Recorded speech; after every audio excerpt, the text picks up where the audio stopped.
Miss Selena, this is Montgomery. How is your son doing? He went to Northwest, right?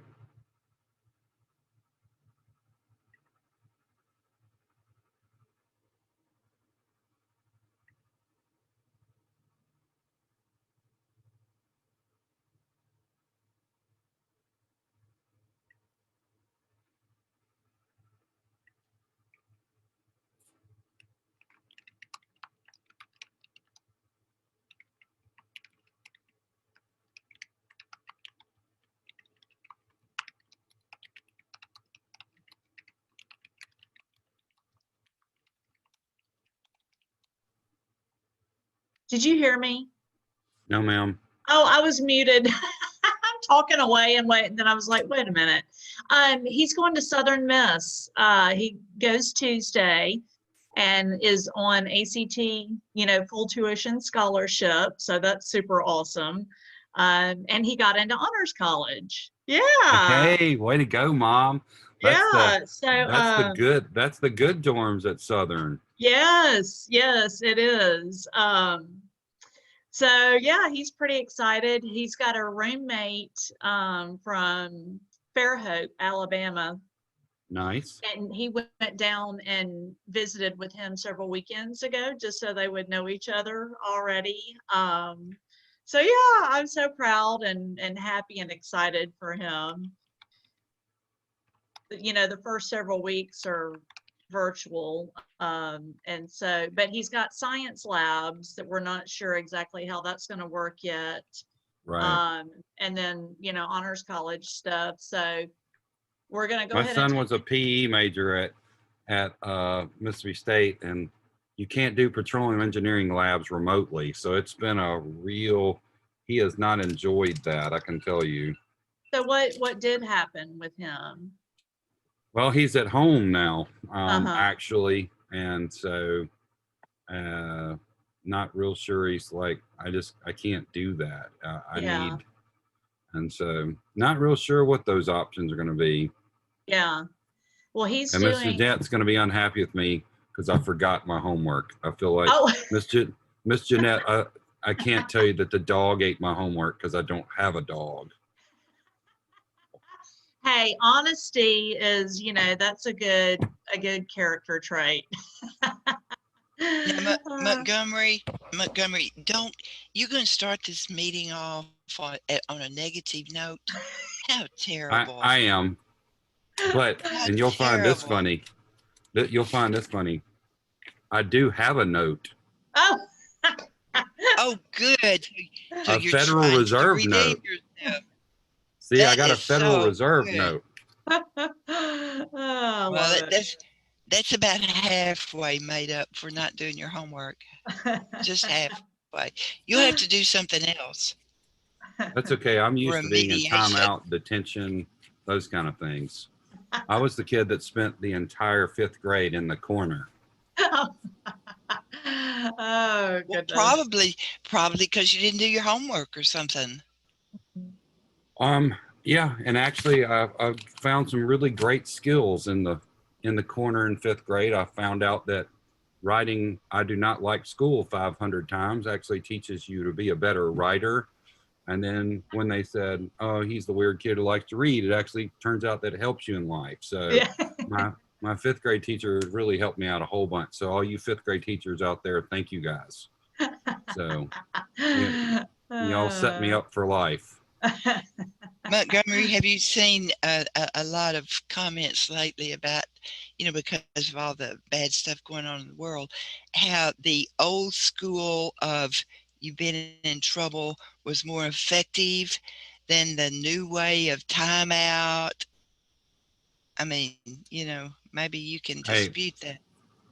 I wouldn't dispute that. I'm thankful for what has happened, and it's I feel bad for the Wendy's, the Kristens, the Roberts, the Emilys of the world. But hey, guys, just know this: some of them actually turn out to be really good kids, and then they're able to positively help, like Miss Selena, save a whole bunch of money by sending her kid to school for free, and you know, honestly, elementary teachers should be paid way more than they ever are, because when I speak to a child and they elect not to sit down, that's his or her decision.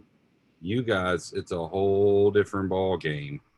And Well, you I, know, I think Heather thinks that you should be redeemed for not doing your homework because I saw her get excited.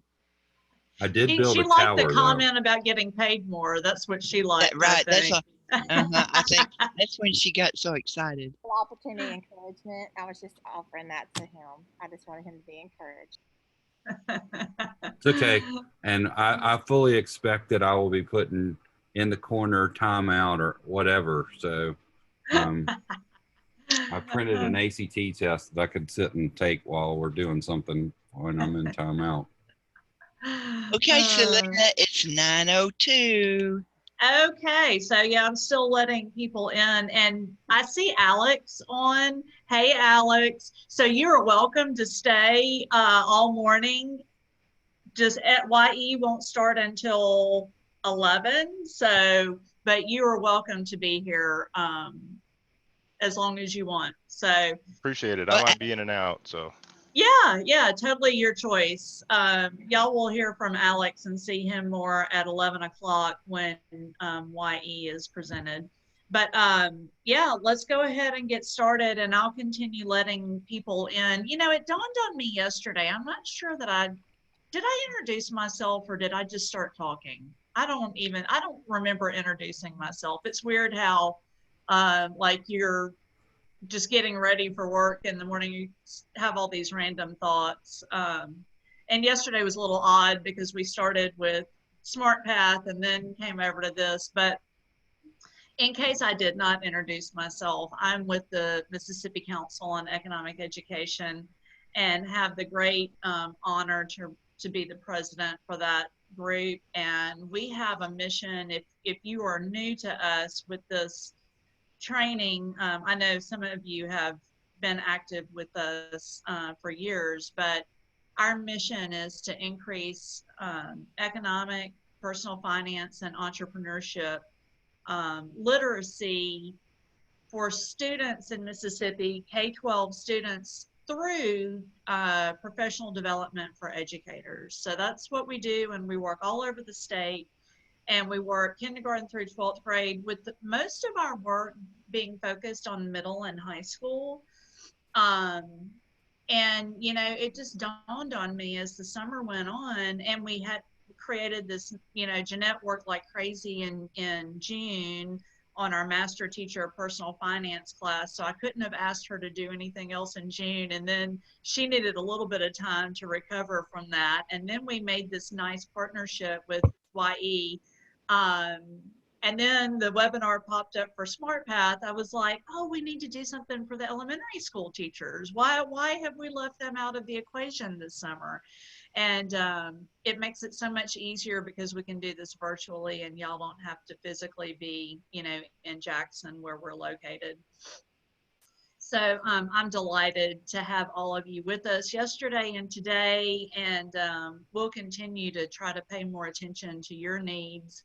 The majority of you that ended up signing up are gifted teachers, which did not surprise me. I felt like that probably y'all are a really good target market for us because you do have a little bit of flexibility in what you can do in your classrooms. And some of you may already play the stock market game, and that's one of our programs.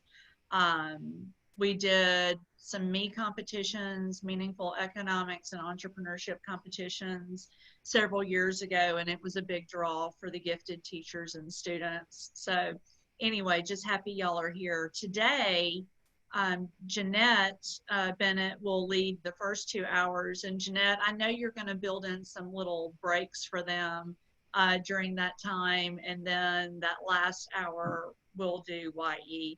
But I will be online. I may not be here. You may not see my face all morning. I'll put my picture up and possibly be working on some other things while y'all are learning today. But thanks for joining us, and I hope that you'll come back in the future for other offerings that we have.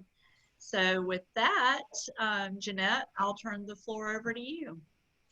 Thanks, Selena. Am I co-host already? Nope, let me do that.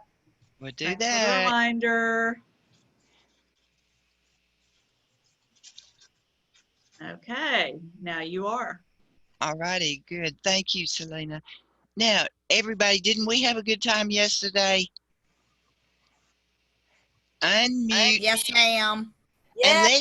Unless you have dogs running around the house or something, unmute your mic so that we're as interactive as possible. And then it makes me feel like that we're all together here. But we did have a good time, didn't we? Yes, ma'am. Yeah. Yes, ma'am. And you know what? I have complained ever since all this Zoom stuff got started about having to wear these headphones. And I don't, at first it was like I tried to fix my hair and I'd put these headphones on and it didn't make any difference. So I got used to just, sticking my hair up with a clip and wearing my headphones. Well, guess what I got yesterday? I got some of those earbuds and I thought I was going to be so beautiful today, with hair down and all that. The things don't work. And I thought, well, forget it. You just have to look at this again. But you know what? With this Zoom environment, it doesn't really matter, does it? So we can, I worked for like And 2 or 3 Jeanette, hours. Yeah. half the time we can't see your hair because of your virtual background. You kind of Well, like that's come good. and go out of that. That's good. Just let me come and go. And then, yesterday I complained about being a little bit hoarse. I had taken all kinds of medicine to see if I could talk better. So I don't know if I am or not, but I've taken everything I know to take, and I have a stopped up ear, and I'm thinking, all right, after 11 o'clock today, I'm just going to take some more medicine that makes you go to sleep or something. Anyway, good morning. And Montgomery has already set the stage for negativism on the class. So Montgomery's going to have to go to the corner because he said he didn't do his homework. Heather, did you do your homework? Yes.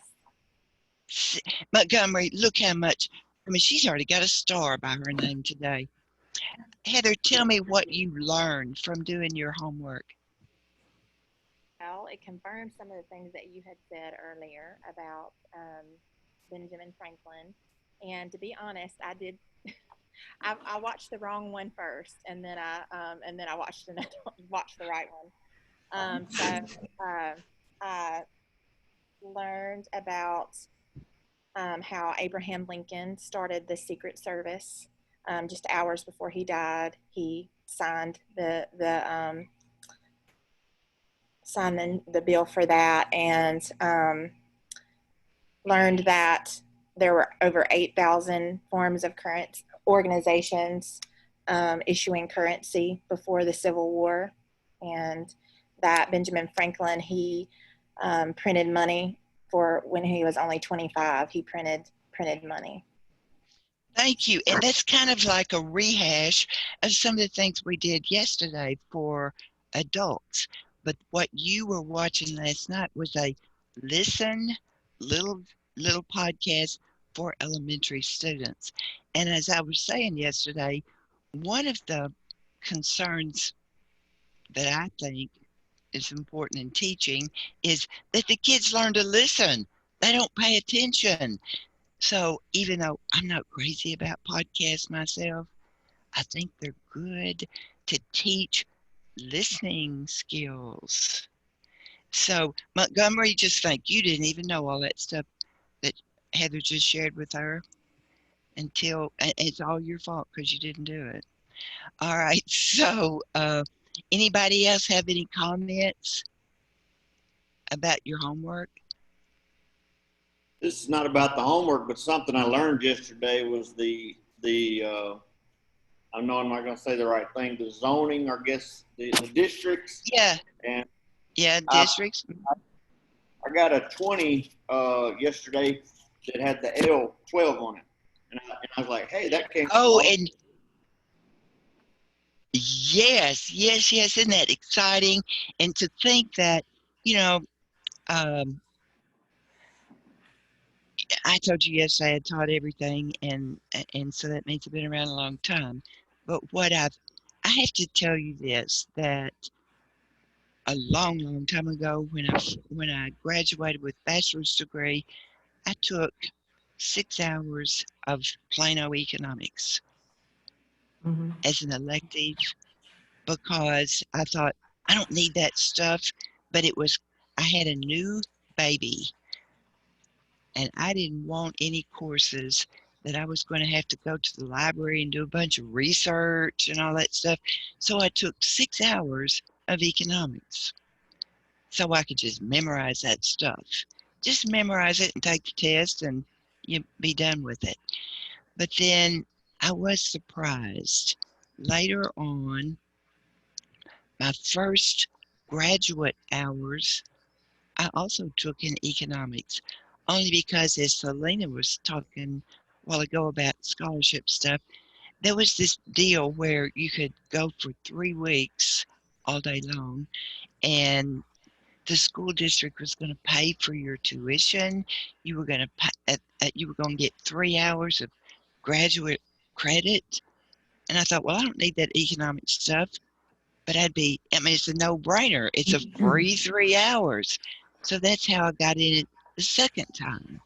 And then when I took that, I finally realized, and see, at that point, I only had 9 hours in economics, but it took that long for me to figure out economics is the glue that puts all your other subject areas together. And it's just like Rob just now said, he saw that yesterday and he was like, oh, wow, look, this came all the way from San Francisco. So economics is not, in my opinion, just a subject area. It is a teaching tool to make everything else better. Rob, do you think I'm on target there? Yes, ma'am. Matter of fact, Tuesday I was at a visitation for a church friend, and I heard some people talking, and they were talking about how schools should be teaching children how to manage their money and all these types of things.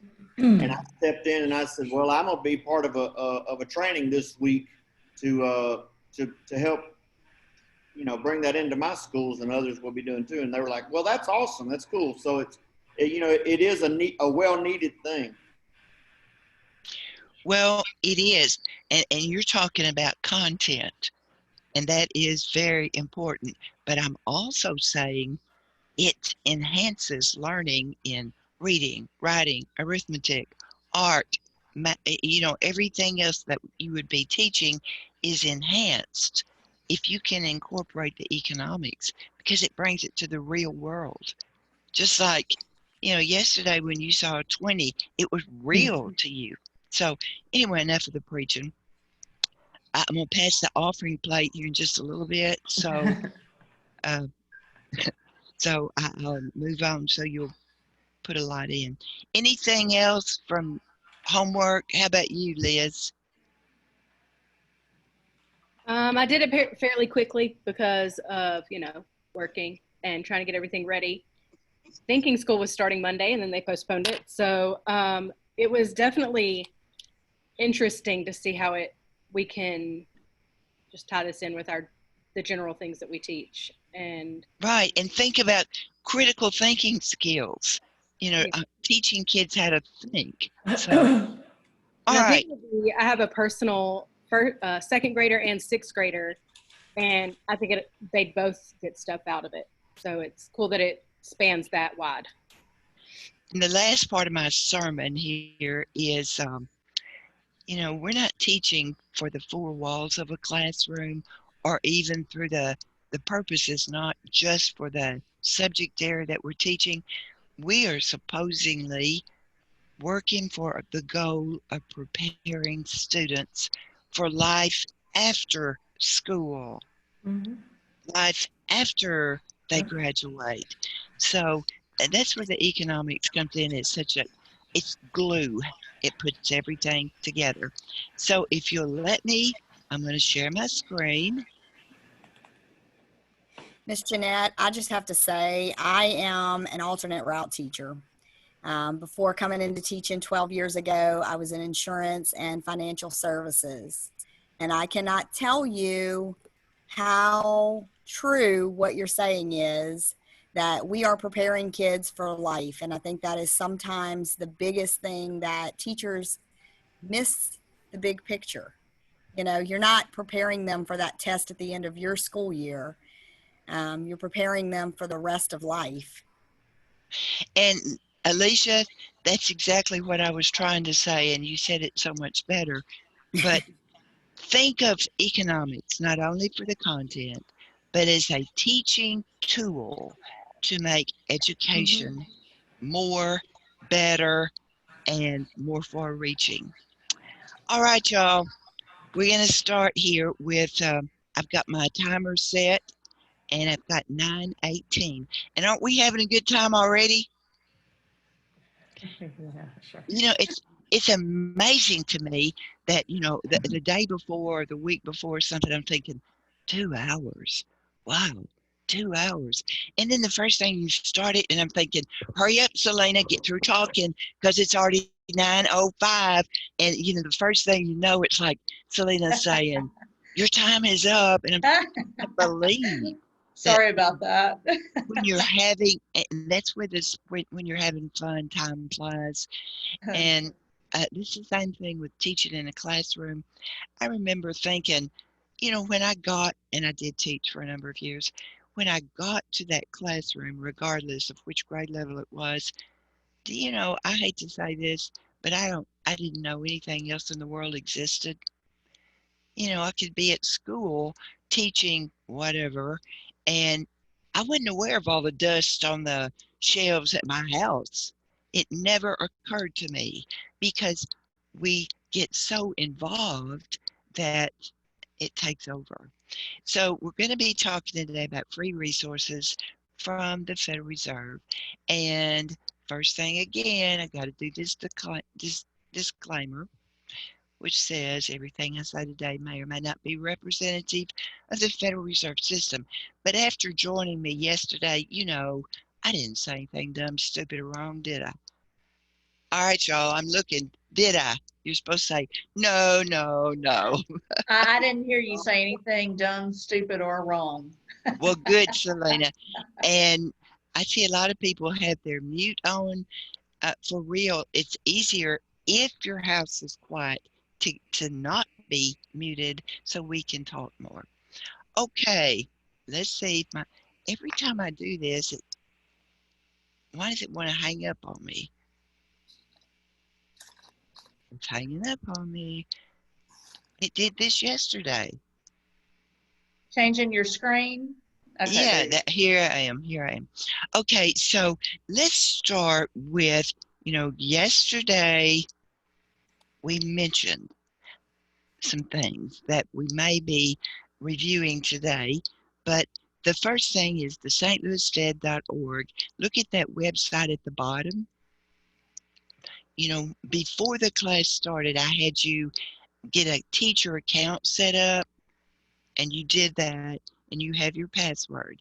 But let's go back a little bit before that, and let's go to just plain old stlouisfed.org education. Now, I'm not telling you to do that now.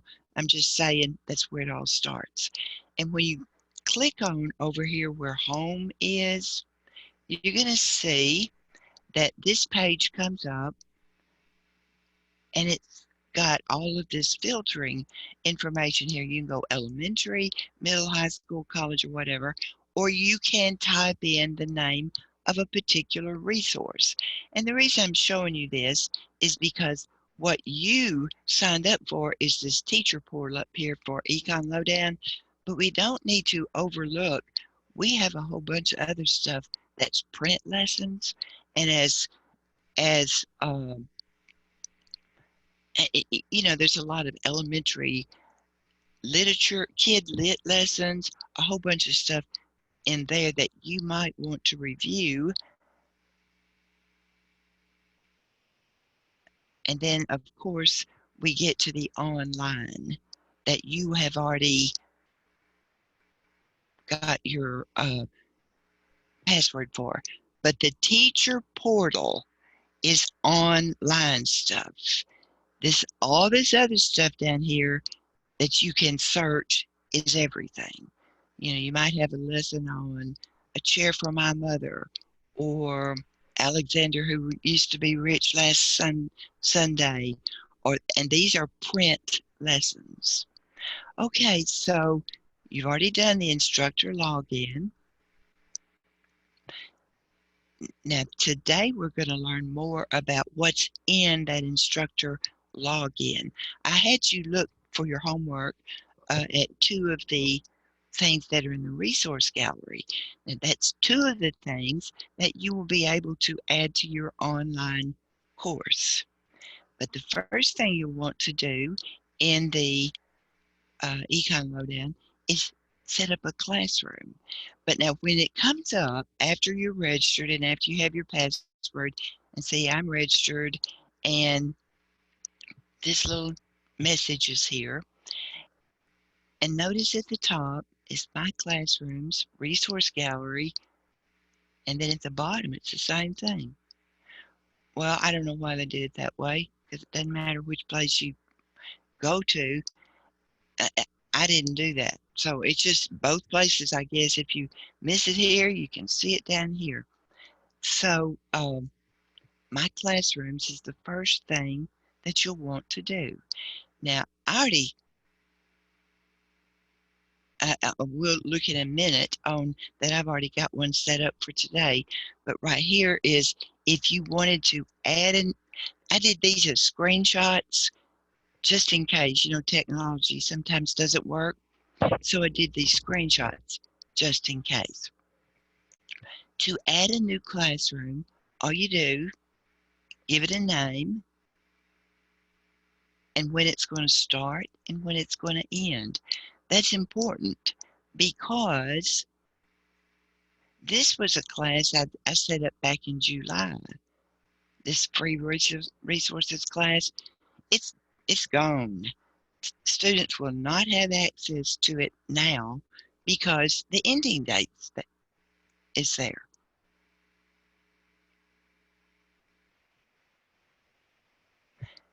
Then, after you set up a classroom, like I did this one back in July, you can add resources.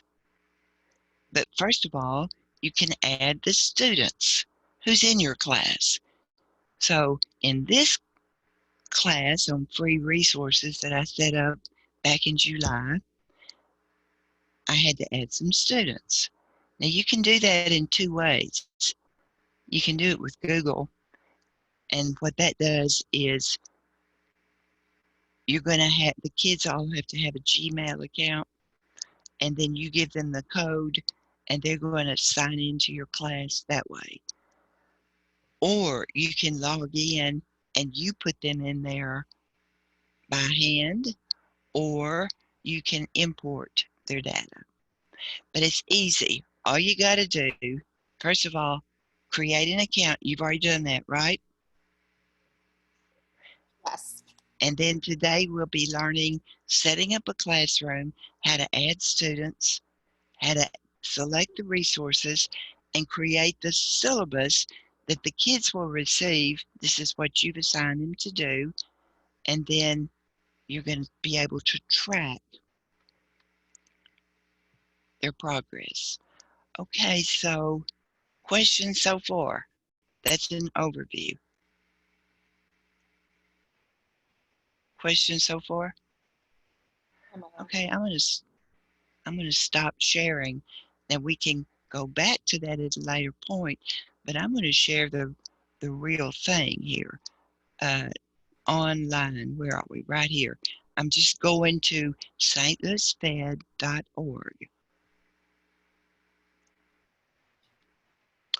Okay, now this is what comes up. And remember on that short PowerPoint, I told you that when you go to stlouisfed.org/education, this is what comes up. We're going to click on home. Now you don't have to do this, it's simple, but you click on home. I mean, you don't have to do it right now. And when you click on home, this is what comes up. I got to scooch y'all's pictures off to the side. You're messing up my screen. Okay, so when we go to home, we can see right here is this search window. We want to do elementary today, don't we? So let's go. We want elementary. And it's going to just give us a list of elementary resources. And over here we see that it's sorted from A to Z. So we're going to start with A. Now you can put on there the type of activities you want. Do you want online courses or activities or whatever? But not for today. We're just going to look at all of elementary. We can sort by subject. But today we're just going to do plain old elementary. Now let's start with the first one that pops up alphabetically.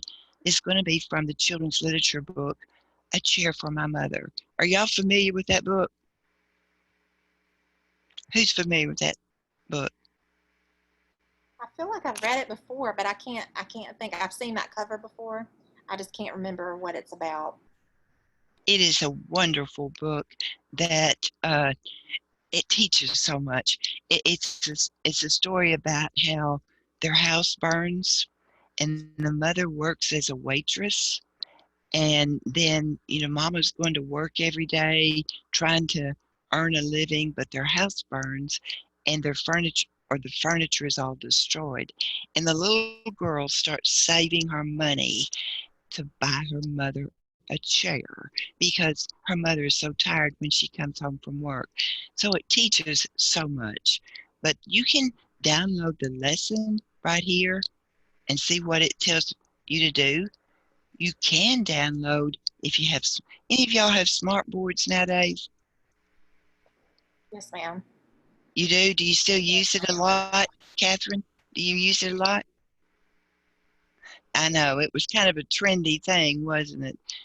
10 years ago, it was the thing. Everybody's got to go with this whiteboard, smartboard stuff. And as far as I know, it's kind of stopped being so trendy. Is that right? Y'all tell me. Mostly we do everything virtually now on, iPads and things like that. So I do have an active panel that we use pretty regularly. Do you have smart software on your school laptops? You have access to the smart? No, ma'am. Okay. Well, we used to emphasize putting it in formats for those whiteboards, but like I said, I think it's kind of was a passing trend as far as I know.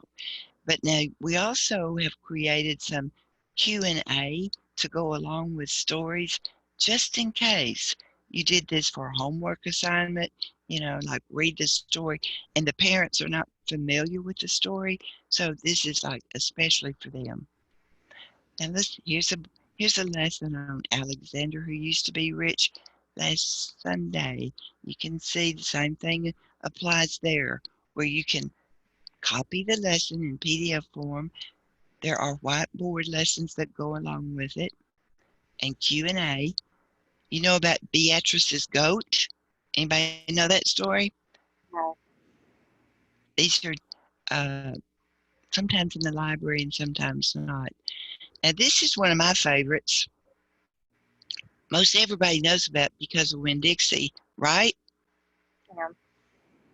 Well, one reason I like it is because there is a real Winn-Dixie grocery store, which kind of ties it to the real world. But there is a video, not that we didn't produce it, but there's a movie because of Winn-Dixie. And sometimes movies are good ways to teach. But we have the Q&A to go along with that book. You remember yesterday when I told you about the Ben Franklin lesson? Grades 5 through 8. We have it in PDF. We're on the bees. Betty Bunny wants everything. One thing I don't like about this, it says view more. And I'm thinking, well, just let me keep on. I don't want to do this view more stuff all the time. Several lessons on Curious George books. Clifford. Bunny Money. So you see what I'm talking about there? There's a website with free lesson plans that are not online for kids, but they're online for you. Comments so far? We're on the C's. I promise you we won't go all the way to the Z's. I think it's good to tie literature into lessons. So I'm glad that these are things I was thinking, yet I was writing down names of books that were coming to my mind yesterday. And so I'm glad to know that this is a resource that's already compiled. And one thing I learned is my view more is not working here. Did y'all mess it up? One thing I learned is it's very difficult to write a lesson on a book and it remain current, because sometimes those books go off, they're not printed anymore. I have written 2 or 3 lessons that the book's out of print, and it made me think, well, I'm not writing anything else on a children's lit book because it goes out of print. I don't know why it's frozen. I can go up, but I can't go down. And that's why I made those slides a while ago, because you never know with this technology what's going to happen.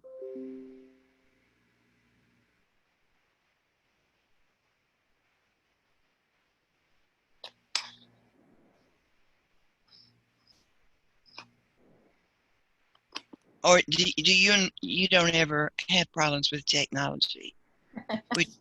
All the time.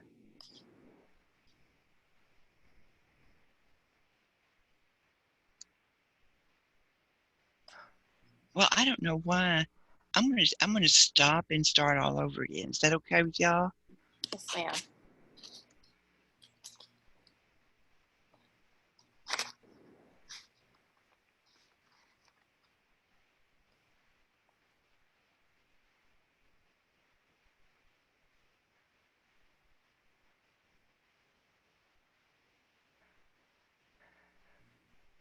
Well, I'm not gonna stop and start all over again because it's disappeared on me. But let's do another one. You know, one of the best professional developments that I ever had, here it is, was a long time ago. There was a thing that we were required to do called the PET model. Anybody remember Program for Effective Teaching from years ago? No, It ma'am. was a long time. It was one of the best in services. Well, actually, it was a big deal. You had to go for like 2 weeks, and they would come in your room and they would assess your teaching. So, but we learned so much in that, like monitor and adjust is one of the keys for effective teaching. Y'all agree with that, especially in the days of technology? Monitoring and adjusting cannot be overestimated. Oh, well, I guess we're going to have to stop even worrying about that. So as we look at that, let's go to our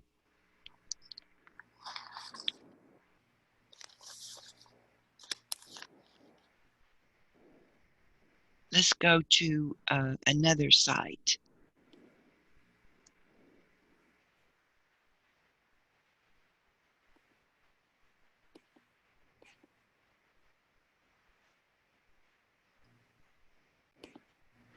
Now, what you logged on to and had your password all set up for was teacher, right? Well, this is a student login, and I'm going to show you if this works right today. I'm going to show you what the students will be seeing, and we're going to do an activity or two as a student. They have it logged in too. Now, when we look at this,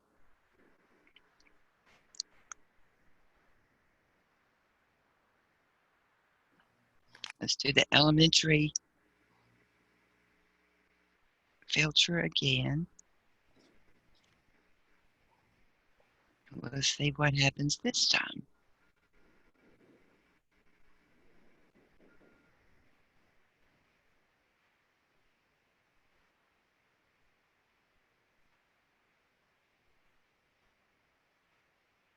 I don't know why it's not letting me do it. So I guess we're through with that for right now. Let's go back to, trust me, it goes all the way to Z. There's a lot of lessons, and when you sort by elementary up here, you're going to find that there's many, many, many PDF lessons for you to use. But let's go on back to the teacher portal. Hopefully that'll work. Because what do you find in the teacher portal? And all the podcasts and things, right? Yes, anything that's online.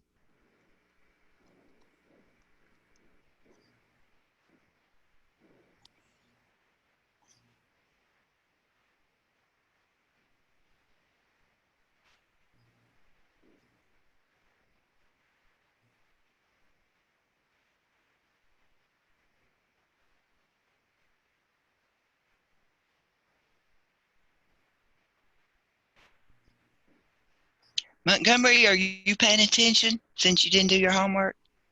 Yes, ma'am. Good. Just checking. All right, now when you log in, this is what you see.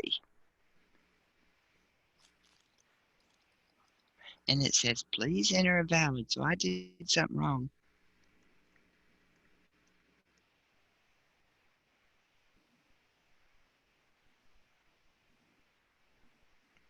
Maybe it's some of that medicine I took.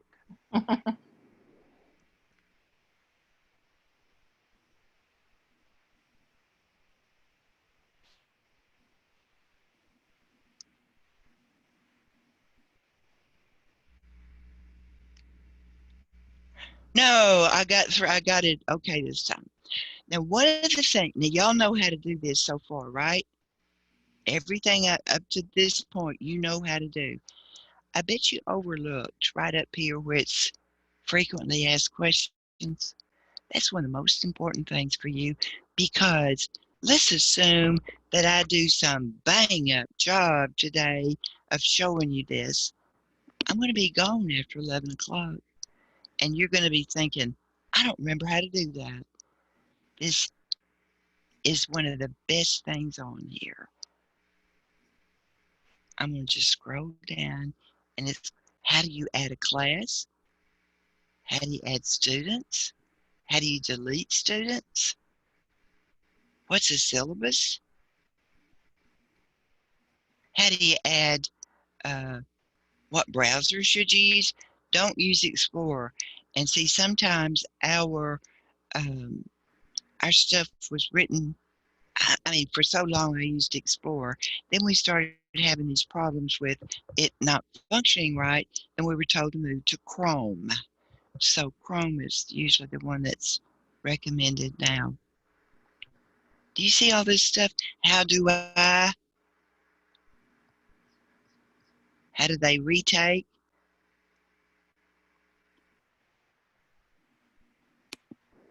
And look at this.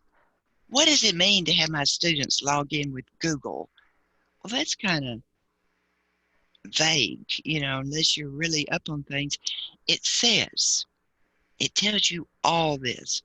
If you choose to have your students log in with Google, you will need to inform your students that this is where they would log in. I showed you that just a minute ago, what their page looks like. And then from there, they click in, log in Google with the join classroom code that you're going to give them. That's all that's important. But then what does it mean if you log in with Econ Lowdown? Now this means you can put in a name one at a time yourself manually, or you can import a list. It starts with an Excel file, and instead of, you have their name, their first name, the first initial of their last name, and their email, but you save it as a CSV file. And then when you want to import them, you just say import that file, and they're already there. But you see how many frequently asked questions are here? So many times we overlook what seemingly is insignificant at the top, which it may turn out to be the most important thing of all. Okay, so we've looked at that. Now let's go back to my classrooms.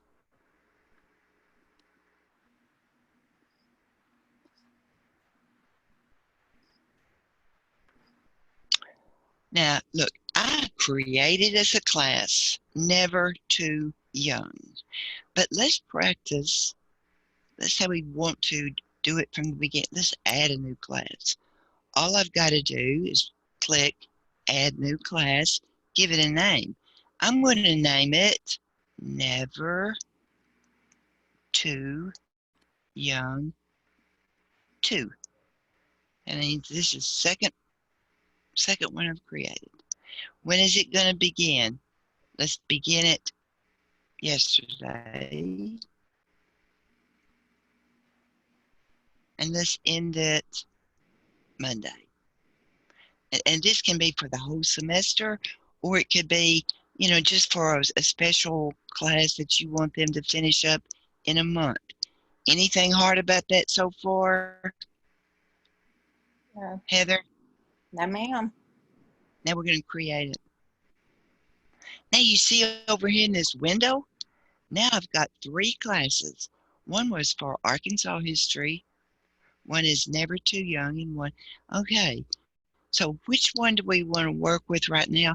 Let's go back to my Never Too Young class, because I did a little work on this. I put some students in. I put some and see, I'm going to click students. And the students I put in were AJB,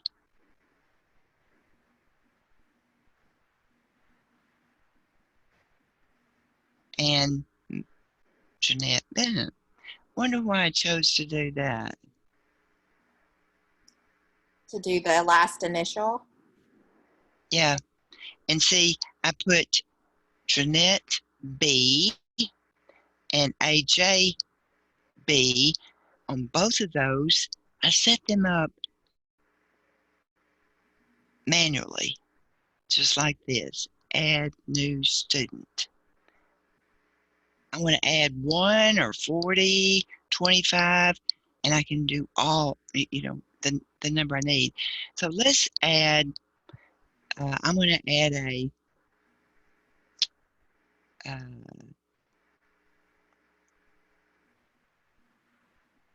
I'm doing this just as an example, because I'm going to put my same email in here. I'm going to put Jason B.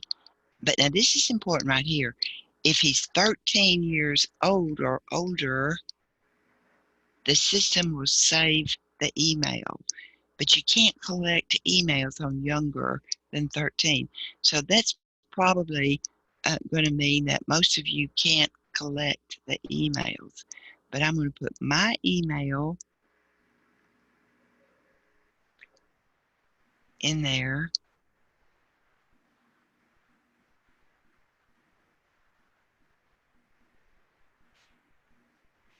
For this Jason B. and I'm going to add him. Now I look on my list of students, and I can see now I have 3 students. And I can see that Jeanette, unlike Montgomery, has done her homework, because you can see that she last logged in what was that, today? Is today the 7th? Yes, ma'am. Look at this, Montgomery. Now, does this make you feel bad? I had finished this at 12:27 this morning. See how it tells you, Montgomery, you got to respond to me every once in a while so I know you're smiling. I'm smiling. Good. I'm just back in 5th grade in the corner with the teacher. I'm But not you- sure if I'm ever going to get out of the corner, but you just keep on.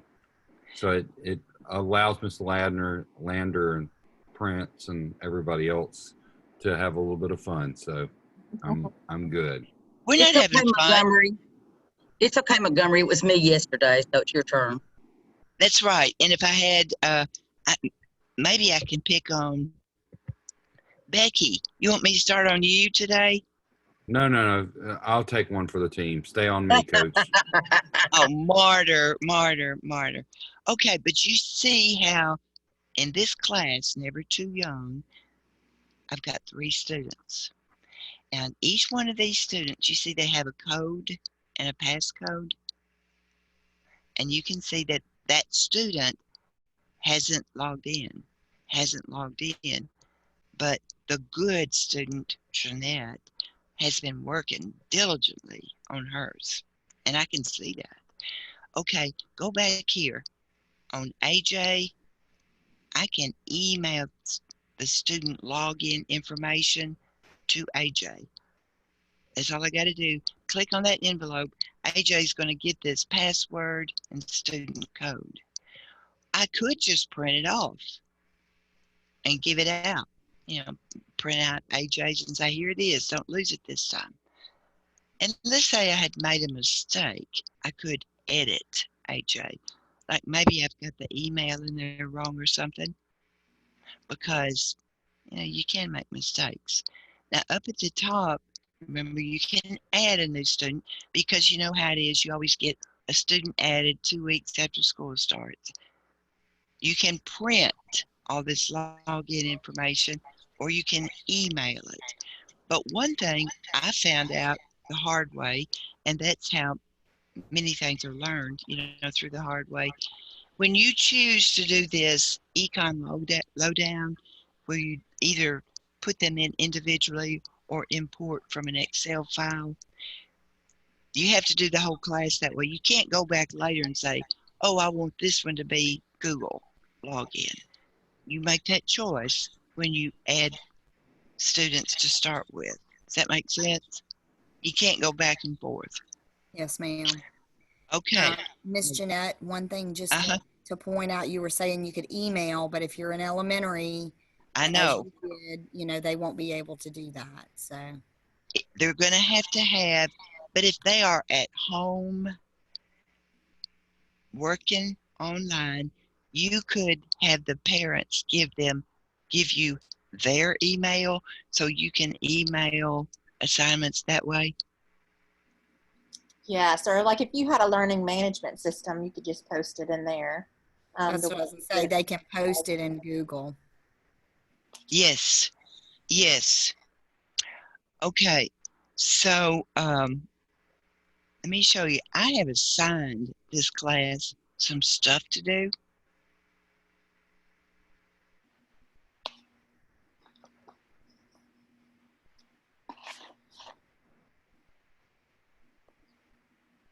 Well, y'all messed it up again, didn't you? Made it freeze.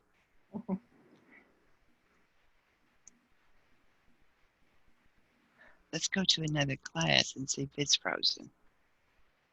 Let's go. Here's the syllabus. A syllabus means this is what they would get through, they log in, and they're going to get, they're supposed to do banknote bonanza. And they can do it during these dates. I could change the dates and let them have 2 more days. And over here, it's telling me that it's an audio with Q&A. They're supposed to do Bank on Benjamin. And I've assigned them to do this.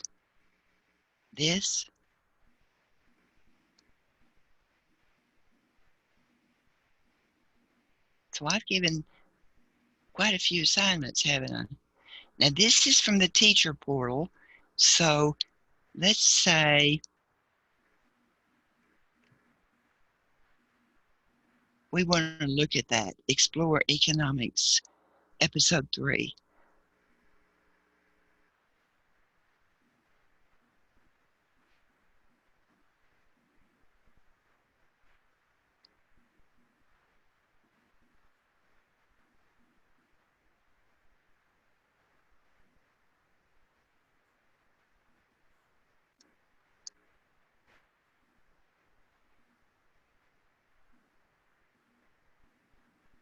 I don't know if you'll be able to hear this very well or not. It's only 3 minutes, so we may just, can you hear it okay? I can't hear anything right now. Little economics. One day, Tyrone, the great backyard explorer, was digging a hole. Can you hear Found a it? small bag Now I filled with can hear shells. it. What a great discovery. You remember that in history class, his teacher, Mrs. Applebaum, said that people use shells as money. This gave Tyrone a great idea. Tyrone took his bag of shells to the local bike store to buy a cool new bike. But they wouldn't sell him a bike for shells. Then he went to the toy store to buy a new video game. But they wouldn't sell it to him for shells. Finally, he went to the candy shop to buy his favorite chocolate bar. But once again, they wouldn't sell it to him for shells. Tyrone was confused. Why couldn't he use the shells to buy the stuff he wanted? Was Mrs. Applebaum wrong? No, Tyrone's teacher wasn't wrong. People used certain types of shells as money in the past, but not anymore. In fact, throughout history, people have used all sorts of things as money, including beads, cows, grain, cubes of salt, dried fish, and copper. Why don't people still use shells as money, and what makes something useful as money? To answer these questions, it's important to understand the characteristics of money. To begin with, an item used for money must be relatively scarce, meaning there are limited amounts available. If people have easy access to the item, they could have as much as they want, and the item would lose its value. The item must also be durable or long-lasting. Copper is a type of metal, and it's usually more long-lasting than salt or grain. Salt will dissolve if it gets wet, and grain can get moldy or be eaten by mice. The item must be easily divided in order to make change. Cows are not easily divided. The item must be easy to carry around or portable. It might be easy to carry beads or shells, but it's difficult to put a cow in your pocket. The item must be accepted as payment for a good or a service. Suppose you walked your neighbor's dog and they tried to pay you with dried fish. Would you accept dried fish as payment? Probably not, because you can't use dried fish to buy a movie ticket, and a bank won't let you deposit dried fish in your savings account. Finally, does the item have a standard shape and size? If the item is uniform, people can trust in its value. If one salt cube was much smaller than another, it might be less valuable. These days, people take money for granted. But money is actually a fascinating human invention that allows you to buy goods and services easily. Plus, it's much easier to fit in your pocket than a cow. Could y'all hear that fairly okay? Yeah. Yes. Good. So at the end, and see, that's one of the resources that you'd be able to choose from and have your students watch. Now, these are the questions, there's 6 questions that they are to answer after viewing that. Y'all have to tell me the answers. That's what you need to be unmuted. Alex, you want to do this one? You want to read it and tell us the answer?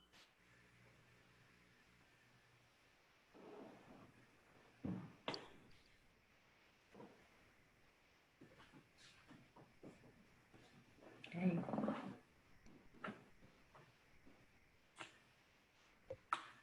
I don't know if it's taking Alex a long time or How about you, Jamie?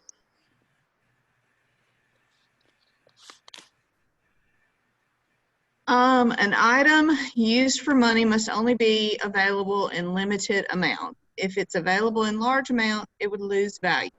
Which characteristics of money does this describe? I would say A, scarcity.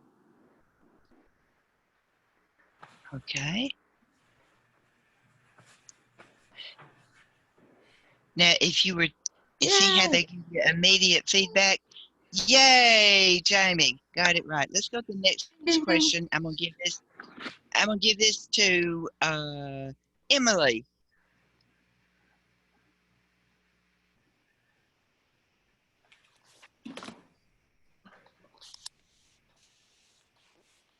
Rob, you're gonna be next, so make sure you're unmuted. Emily, are you there?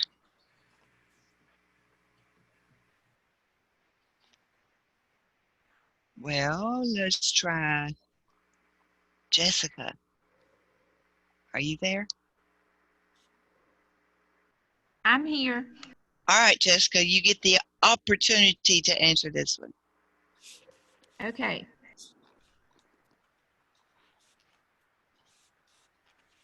You want to read it? D. Yes, ma'am. Read, D. but read it to us. Modern forms of currency are better than salt cubes because they are typically very uniform. What does this mean? A, they are long lasting. B, they can be easily divided. C, they have a standard recognizable shape, size, and value. D, all of these. And I And the choose answer, D. let's see if she's right. And if she is, y'all have to cheer for her. Yay! Oh, no, wait, I didn't mark it. We don't know if you were right or not. Oh no. B. I mean C. B. C. It's the So what do you think it might be? He is cat. See, This, it says uniform. C. What does it mean, uniform? That means they would all have the same recognizable shape, shape. size, and value. Yep. Mm-hmm. Because uniform, that would be the best answer. You see how it gives the incorrect or the right? But yay, you did a good job anyway. All right, let's see, Rob. You want to read? why couldn't Tyrone buy a bike, a video game, or a chocolate bar with his shells?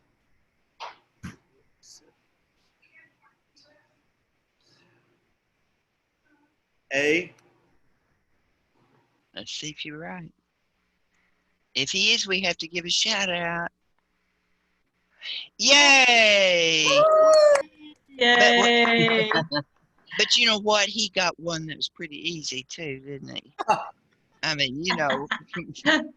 So let's go with, how about Alicia? I don't know if you did one a while ago or not. Alicia, you want to do this one?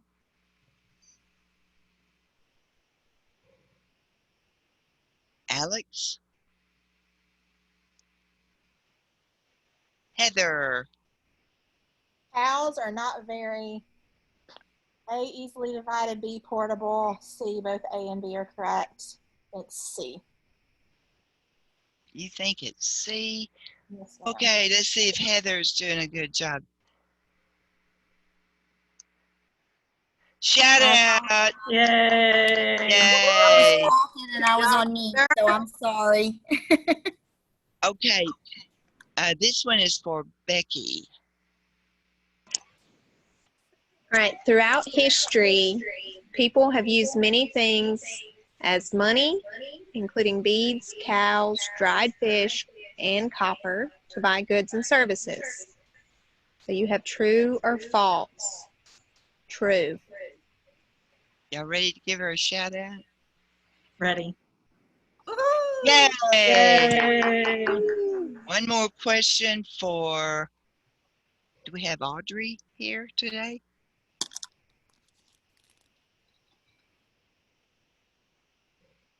Audrey?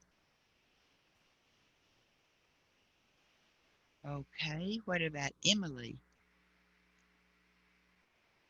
I'm here. Okay. Copper is I can't really see that. Okay, copper is a type of metal, and it usually more long-lasting than salt or grain that can easily be ruined if it gets wet. So copper is better to use as a form of money than salt or grain because of its B. Let's see, is durability? That ain't right. Okay. Yay! Yay. Shout out. Okay, so this is, remember, we're looking at the syllabus. That was right here, wasn't it? And what we were doing is we looked at the syllabus and we wanted to preview what we had assigned them. So that's how come we were doing that, because we had assigned that. And now as the teacher, you think, I want to see what that's all about. So you can preview it there. Now, right now, I've got, here's the one that I had set up. No, this is the one. It's not 2, it's this one.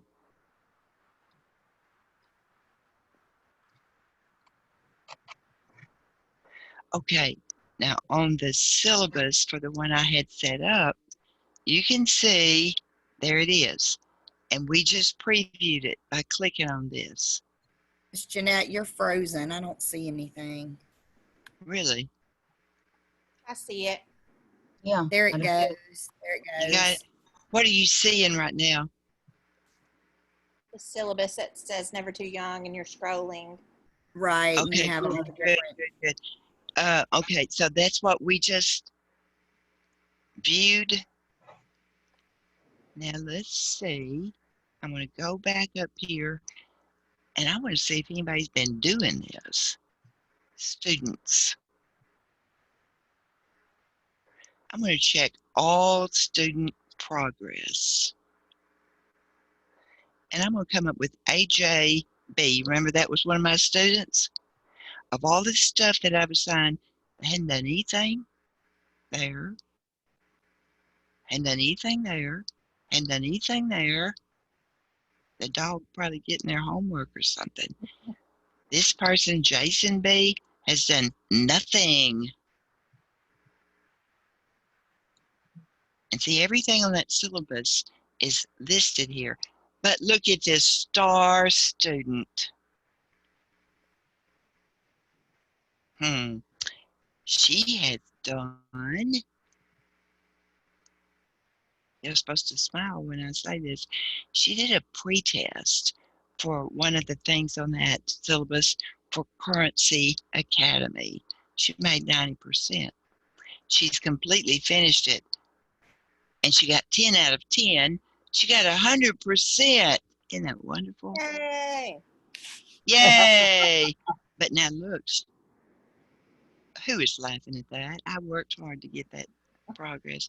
Look on that banknote bonanza, you know, the one that Montgomery didn't do last night. Well, Jeanette did it. Poor thing. She didn't do very well the first time. She had to do it 3 times. You see?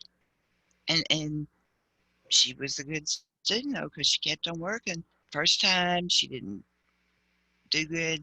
She took it over again. She took it over again. She took it 3 times, ended up with a score of 75. So this is checking after you've got all this stuff assigned to them, then you can go in and see what they're doing. Right now, I want you to take like a 3-minute little break. I'm going to completely shut down, Selena, and get back on Zoom. So don't, Selena, are you there? I'm here. To make sure, I think that there's some stuff not working right. Okay. So don't leave me, because you're going to have to make me co-host again. Yeah. So you're everybody logging out of Zoom and then logging back in. I am. Okay. So everybody take you a 3-minute break while I see if I can get everything.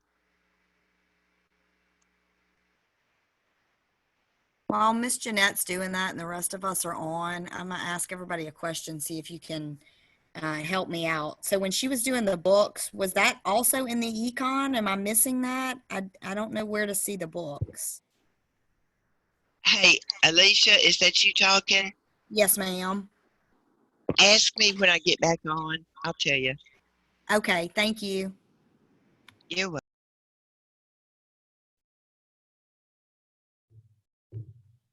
I did hear her saying sometimes the books are out of print. You know, we have historically purchased some of those books for teachers to use in the room. And y'all know this, but if they're out of print, what I'll do a lot of times is you can still find them, I guess on Amazon, you know, through the secondhand market. Hopefully the ones that she showed you today are still in print, but I can usually find. Alicia, it's not in the econ. It's on the St. Louis Fed.org page before you log into the econ. Thank you. You're welcome. And what is that website again? It's STLOUIS Fed.org/education. Thank you so much. My internet has been cutting in and out over here, so I'm missing some of the stuff and then it keeps freezing. So, you know, lovely school internet. Yeah. When is everybody starting school? Our students started yesterday. Ours started yesterday as well. Yeah. Ours started Wednesday. I was curious because a lot of the districts are just closest to us have pushed back their opening for several weeks. And so just curious what others were doing. And we're doing a mixture of hybrid and virtual. Is that pretty much what everybody else is doing? District just got pushed back. They announced it yesterday and it got pushed back a week. So they start the 17th. We're all physical unless there's a major medical exception for virtual. Yeah. That's the same as Neshoba. I say we're in Columbus, the city school district. So the teachers. We're starting. Ma'am? I'm sorry, we're starting out virtual in West Point, next to you. And y'all started, but y'all have, y'all are starting later, like y'all pushed it back, right? To like the 17th or the 24th or something? 31st. 31st, okay.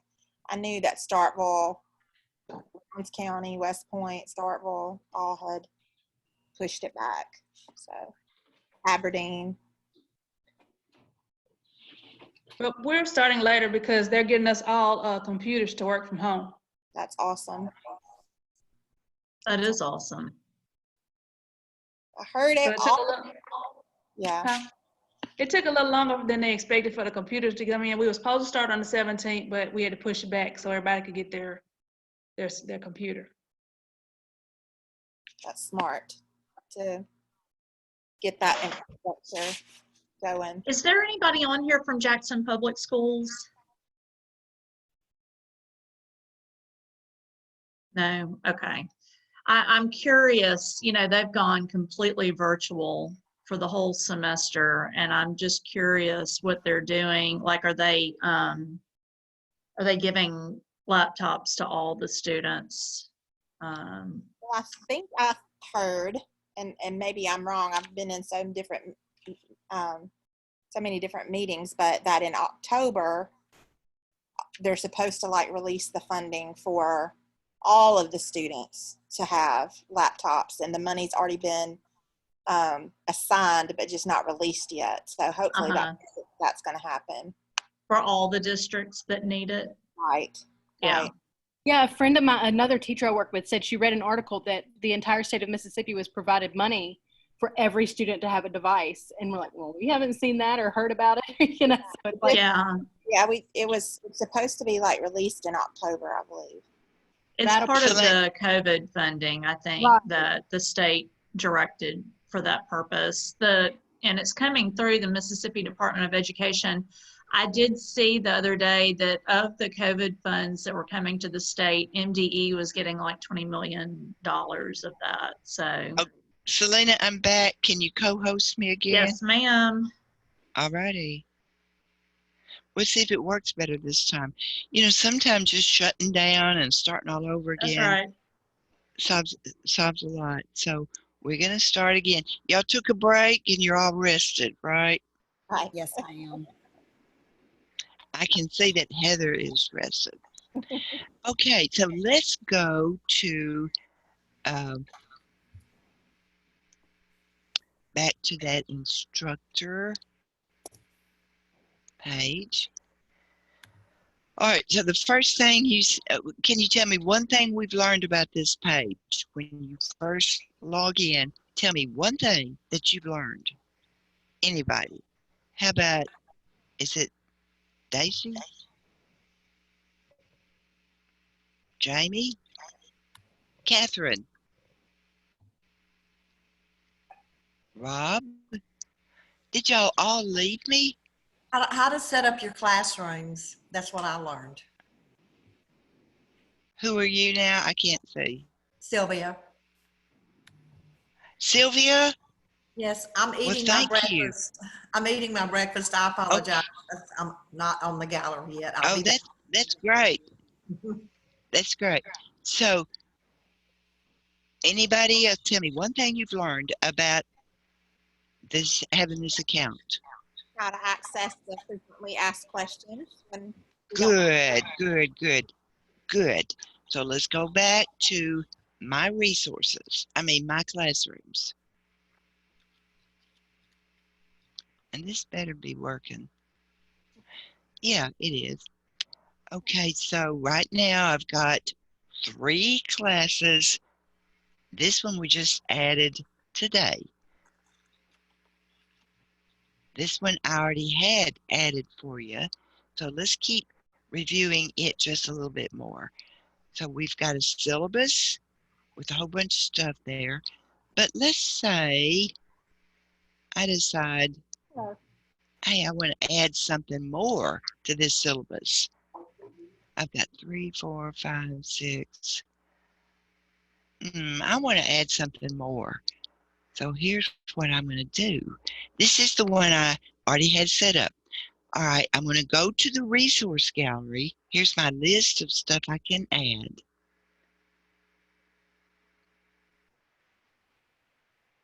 Oops. You see that?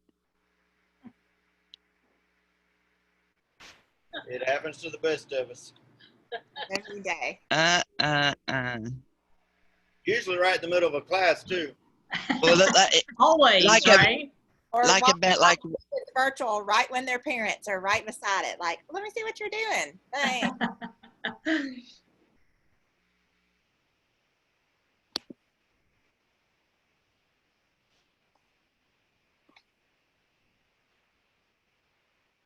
Oh, did she?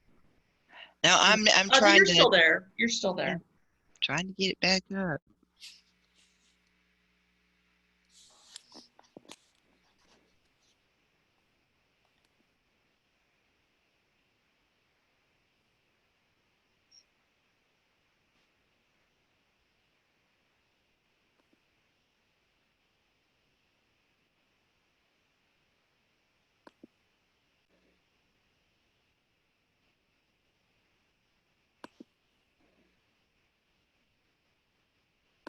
And you know what it's going to do? It's going to make me sign back in again.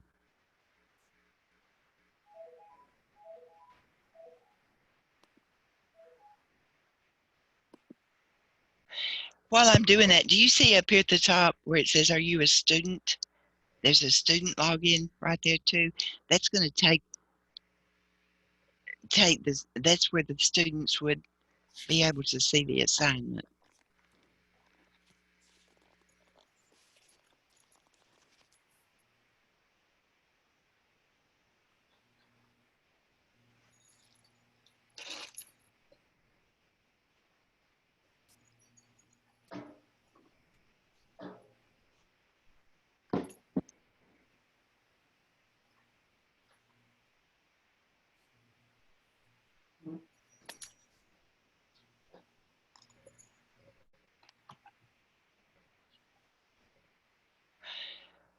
All right, let's try the resource. Let's try it all over again to see if it'll work.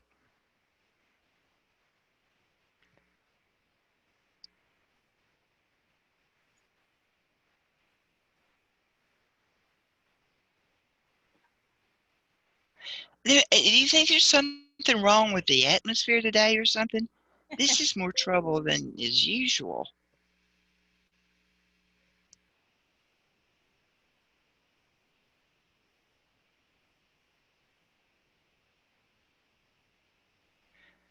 All right, let's try the resource gallery again. Hey, it worked. But remember, we don't want to go through all 405 resources because we're elementary. So Heather, tell me what we can do to cut this number down. We can go and check K2 and 3.5. We sure can. Shout out, shout out, shout out. She was paying attention. Now, anybody have another idea about getting this number down? Well, you also could look up the topic. You know, you could, if you are talking mainly about Money. At it last night. Under group, there was some topics that you could look up and narrow. Yes, but since there's not a whole lot to start with, I'm just going to get rid of the Spanish, and I'm going to do grade in English. Now here they are. There's only 22. So the first thing is those. We already know about Banknote Bonanza, and y'all did. Some of you, at least, did Bank on Benjamin, didn't you? But you see that this is listed for up through high school because it is that little podcast. Okay, so let's go over to, let's pick out another one. What do you say that you'd like for us to do? You want to do how about the economics of infrastructure? We hadn't done anything on highways and bridges and stuff like that, but this is for economics, the role of government, market failure. We could preview it to see, but because of the time, let's just say we want to do it. We're going to add it to our syllabus, okay? We're going to plus it right there. We're going to check it that we're going to add it.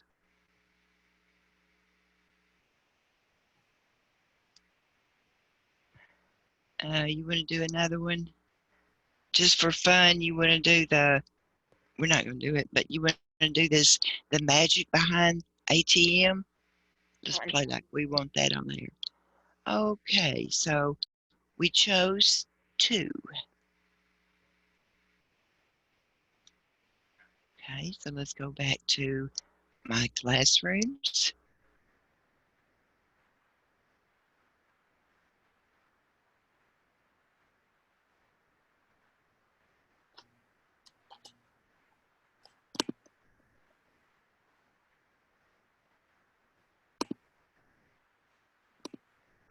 I don't know how to get y'all out of my way here.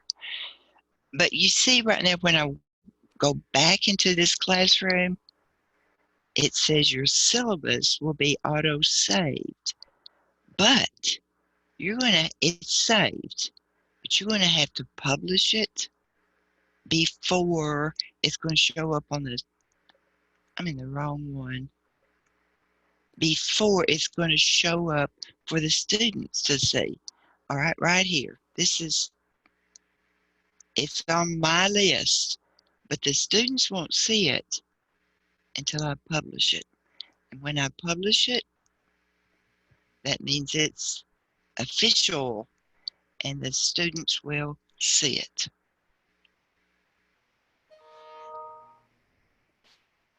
What was that noise? Dinner bell? I think it was. So Jeanette, when you were on that last page and you had clicked the two that you wanted to add, I was seeing another button at the bottom of your screen that it looked like you actually had to press another button. You have to publish it, yes. Well, These no, screen- back on the previous screen. Are they showing up here? The ones you just picked? Let's go back. Okay. And I don't want to do group. I want to do the grade and the language.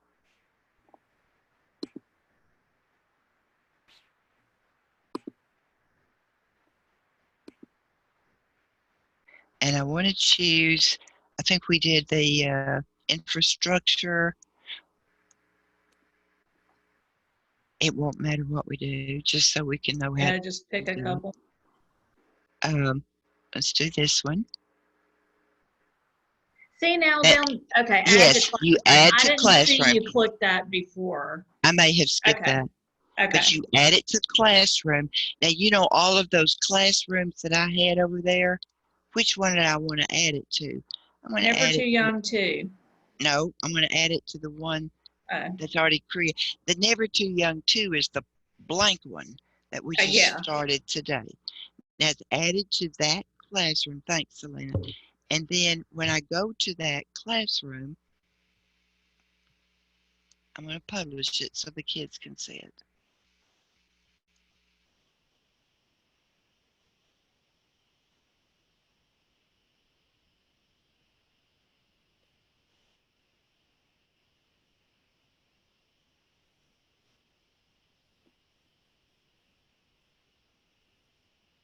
See this button right here, publish?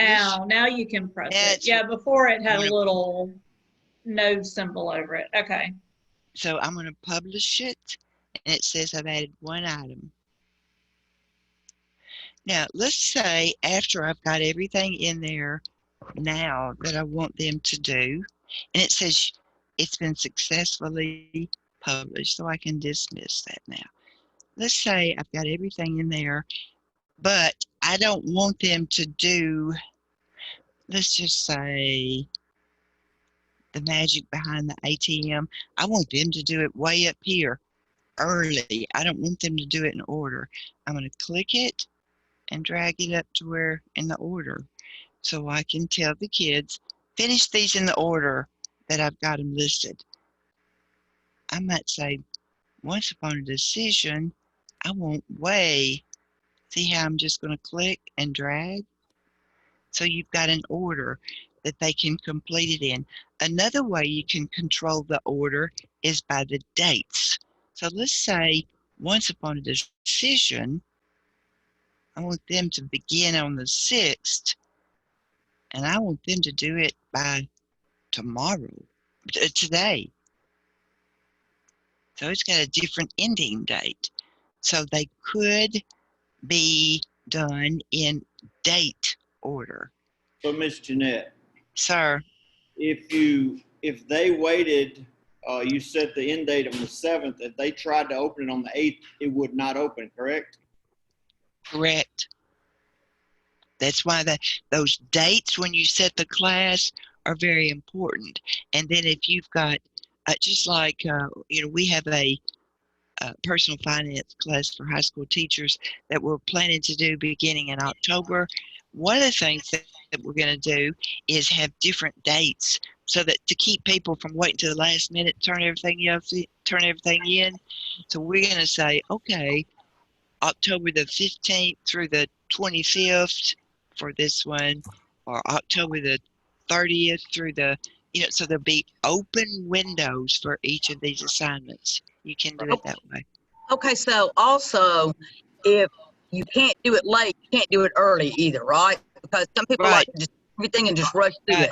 You got a window here that you're setting. So for Banknote Bonanza, it's only open 2 days. And if it's August the 5th or August the 9th, it's not available. But as the instructor, you can change those dates. Okay. Okay, now I had a question when I logged off a while ago trying to get things working again. Something about the books. I'm getting some static feedback here. Can y'all hear static feedback? Somebody's got something going on at their house. But the question was, have to do with the lessons written on children's books. And I don't know who asked it, Alicia maybe, but the answer is the book's not on there. It's the lesson.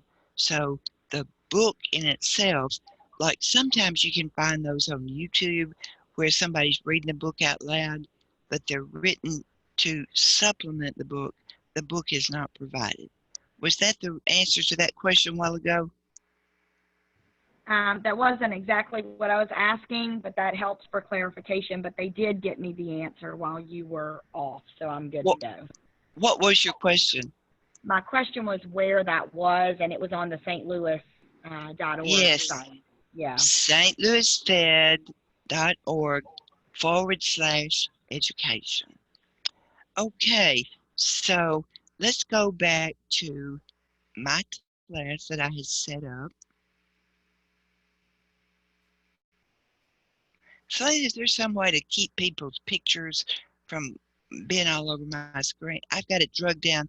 I just now drug it way down. I think Up at the top, can you choose speaker view?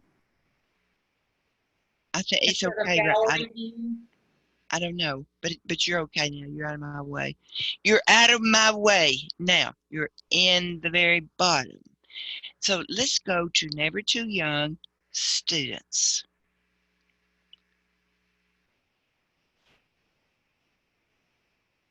Now this is the way I like to check things out. I like to pretend I'm a student to see what it looks like. So we're going to do that in just a minute, but you can't do it from this side. But I like to cut and paste the student code and the passcode. And then on another browser, set up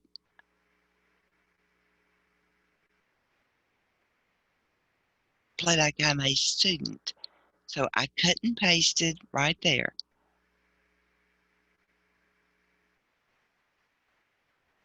But I got to go to another browser.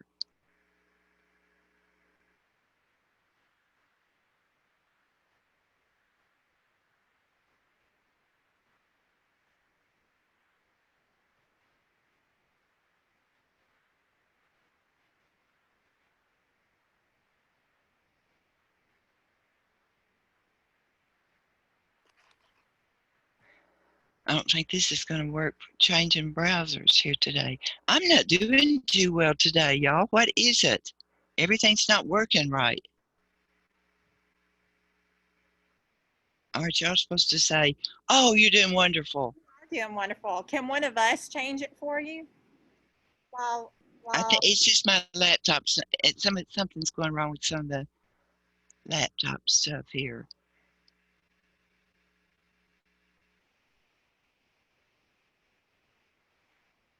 And I don't want to take the time to log out again. So what I was trying to do is show, I usually have, this is set up on Chrome, and then I try to set up a student account for Jeanette B on like Firefox and use this to log in as a student. Then what that does, it shows you what the students see, and you can actually take it and get a score. And that's what I was doing last night when I was taking this as a student. But let's look at one of the things that was in the gallery was this Currency Academy. And it's also on their syllabus. Okay, right now you're not or I'm not seeing your screen shared. Anybody else? No, we don't see your screen. No, we don't see your screen. Y'all are making me feel bad. But you're doing a fabulous job. Yes, you are. Oh, Yeah, thank you're you, doing thank good, you, Jeanette. thank you, thank you, thank you, thank you. Great work, great work. Yeah. Okay.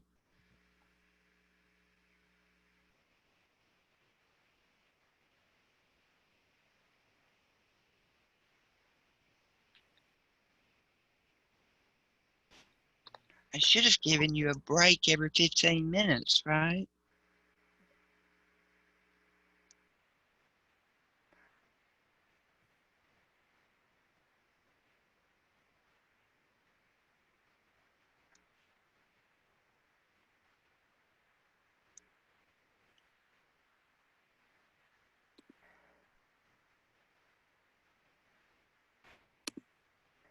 Are you seeing anything now?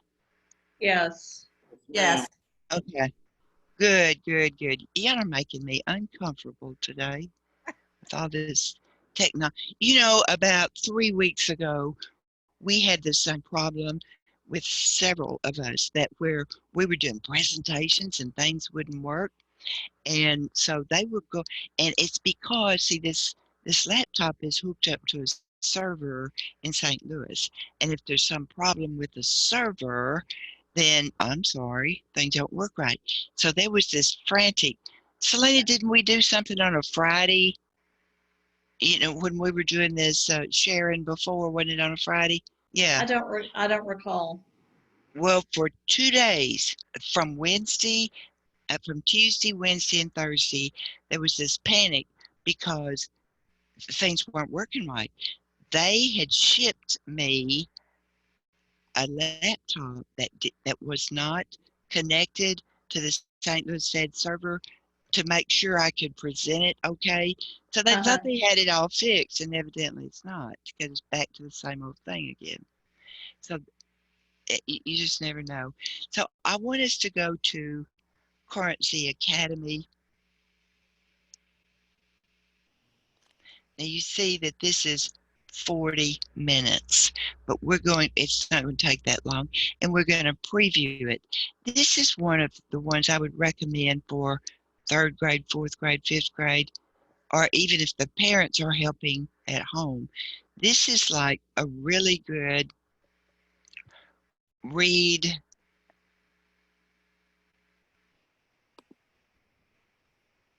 And over here, there's a pretest, and then you turn page by page.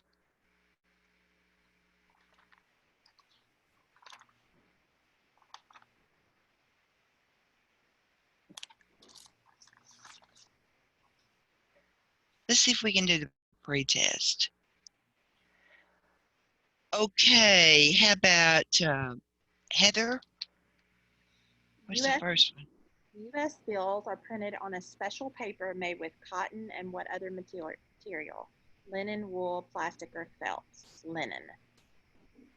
And because you are correct, but because this is the instructor view instead of the student page, it's not going to tell you correct or not. But you are just seeing the pretest. Now you can see, this one's interesting. Montgomery, read that one. How long does an artist have to study and practice before he or she can engrave their own plate? This is producing currency.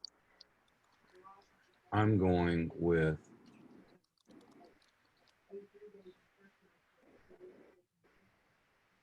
B. Okay, well, I'm going to tell you, since this is not going to tell you, I'm going to tell you, you're wrong. It is 10 years. 10 years. Can you believe that? Who Yes. has the time to do that? Gosh. Well, they're working. It's like being an apprentice. You know, that's how Wow. important this engraving is. Okay, so Long time. let's see. This is an easy one. Audrey, are you with us? Liz? I'm here. Alec. Okay, what's the answer? Number 5, who is pictured on the front of the $100 bill? Benjamin Franklin. Yeah, so we know that one's right. So you can see that the pretest just talks about a whole bunch of stuff. Look at number 10. Rob, you want to take a shot at that one? Color changing ink can be found on bills worth, I'm going to say 20 or more. Wrong. It's 10. But that was a good guess. Now, when the students take that and they submit it, then their score is going to be recorded for their pretest. Then they get to the next thing. Look here, how much y'all are seeing my screen's freezing up again. Yeah. So after the pretest, it moves into the Currency Academy. Now the Currency Academy, here it is.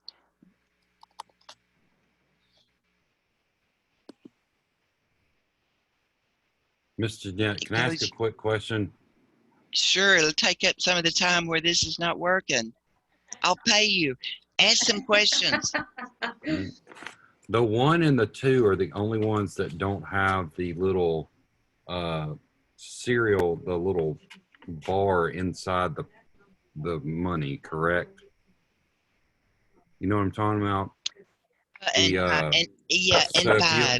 fives. But So now 5 this doesn't have is it going either? to tell you all that stuff.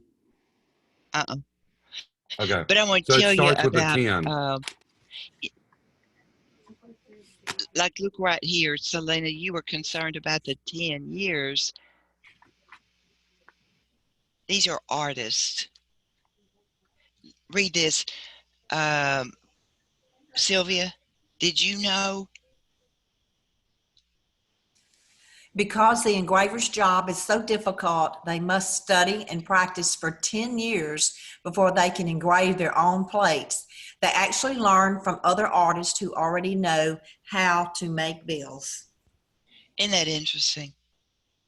Okay, so then you go page by page and presumably in a faster mode than what's working for me, but you're going to learn all kinds of things that are measured in that pretest about shapes and art and lines, and then you're going to learn about symbols on the currency and the portraits. Now, you know, yesterday we talked about those people like Ben Franklin and George Washington and all that. We didn't talk about what's on the back of those bills. That's just as interesting as who's on the front of them. Like, guess, what do you think is on the back of the $2 bill? Yesterday we said Thomas Jefferson was on the front, but what's on the back? Guess. Building? Is it a picture of a building or something? I don't know. If you get the 76 $2 bill, you actually get a copy of a really cool picture. I actually have, that was actually a special $2 bill. I have a bunch of those. Really? What's the really cool picture that's on there? So you wanted to throw me under the bus, right? I did. I thought you're doing too good. If I can do bad, you can do bad too. I know. What? The signing of the Declaration of Independence. Yeah, it's the signing. Yes. The Declaration of Independence is on the back because Jeanette, do you see mine? See your what? My real $2 bill. No. Can you move it closer to the screen? That's cool. Can you see it? I can't. I can see it. That's cool. No, I can't see Well, it. do you see my face? Well, you know what? The reason I can't see it is because I put you down there in the trash. Well, if you know, you'll I give kicked me... you off. You know, I kicked you off. Okay, yes, I'm seeing it now. I found you down there where I kicked you off. I actually have two $2 bills. Why do you have two? Well, the first one was given to me. We were doing a teacher workshop, and one of the teachers that was there said that she gave $2 bills to people in her life that she appreciated. So I've actually been holding on to this for probably 8 years. This one, I was at church up in West Virginia. We had gone to Mass on Sunday. We were up there with the youth group, and the homily was about joy. And at the end of Mass, he gave all of the visitors either candy or a $2 bill. And I got a $2 bill. And I know you're not supposed to write on them, but see, I wrote joy on that. So when I look at it, because I'll never spend it, I remember that I'm supposed to be joyous in life and where my $2 bill came from. And by the way, just so you'll know, it is illegal to write I on know. currency. So now we know anybody Don't wants to report hold me something to the police. Secret Service. Secret Service. And the reason it's illegal, or one reason it's illegal to deface currency, is because remember yesterday when I told you it would come back to the Fed, and when it comes back to the Fed, it has to be shredded and redone. So it costs money. When people write all that, George stuff or whatever they put on, or for a good time call or whatever they do, that means it costs money to replace it. And then Selena just proved to us that the perception is there that the $2 bill is scarce. That's why we don't print very many of them. Okay, so I'm gonna put you back down. I'm gonna kick you out again so I can show this screen.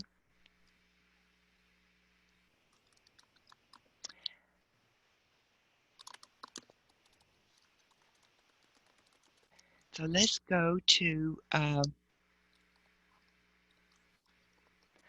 and down the side here. I can't move you this very easily. Persistent, stay online. Now, on the conclude, and so you can walk through on this current exhibit, Currency Academy, and learn a whole bunch of stuff. And the table of contents is there beside of it. And in the conclusion, it tells you some stuff, and then the kids would take a post test. I need to tell you something about the $5 bill because that came up a while ago. In the $5 bill, that big purple 5 that's on there, there were if you went through this whole Currency Academy, you would learn that there were no plans to redesign the $5 bill. The $100 bill, you can understand why it's being redesigned every 7 to 10 years because of counterfeiting. We got to stay ahead of counterfeiters. You can even understand $50 bills. They're big too. So let's redesign those every 7 to 10 years because we have to stay ahead of counterfeiters. There were no plans to redesign the 5, but it was redesigned. Does anybody know why? And first of all, why would the $1 bill or the $2 bill not be redesigned every 7 to 10 years like the rest of them? You can't do as much damage with counterfeit ones, I guess. That's good. That's a good thinking. Because if you were going to spend your time, I'm going to ask Montgomery this. Montgomery, if you were going to be a counterfeiter and that the same size, the same shape, would you want to counterfeit a 1 or 100? I would definitely do 100, although I really think I might choose the 50 just because it seems a little more off and I'd like to go under the radar a little bit. All right, but you wouldn't waste your time on a 1 or 2 or a 5 because you'd work hours and hours and hours and have $5. So that's why there were no plans to redesign the $5 bill. But it was redesigned almost overnight with that great big purple 5 on it. And the reason for that was a lawsuit. The Americans with, what do you call it? You're not blind, but you are visually impaired. There was a lawsuit that said because our currency is the same size and shape and feels the same, it's discriminatory if you can't see very well. So they said, all right, when they redesigned the 5, they put that great big purple 5 on there. Like, can you see it now? But the real reason, besides that was just kind of a sidebar. The real reason is on the old $5 bills. And on the old 100s, if you held them up to the light, on the right side of each note, there was a watermark. And on the $5 bill, that watermark was a little silhouette of Lincoln.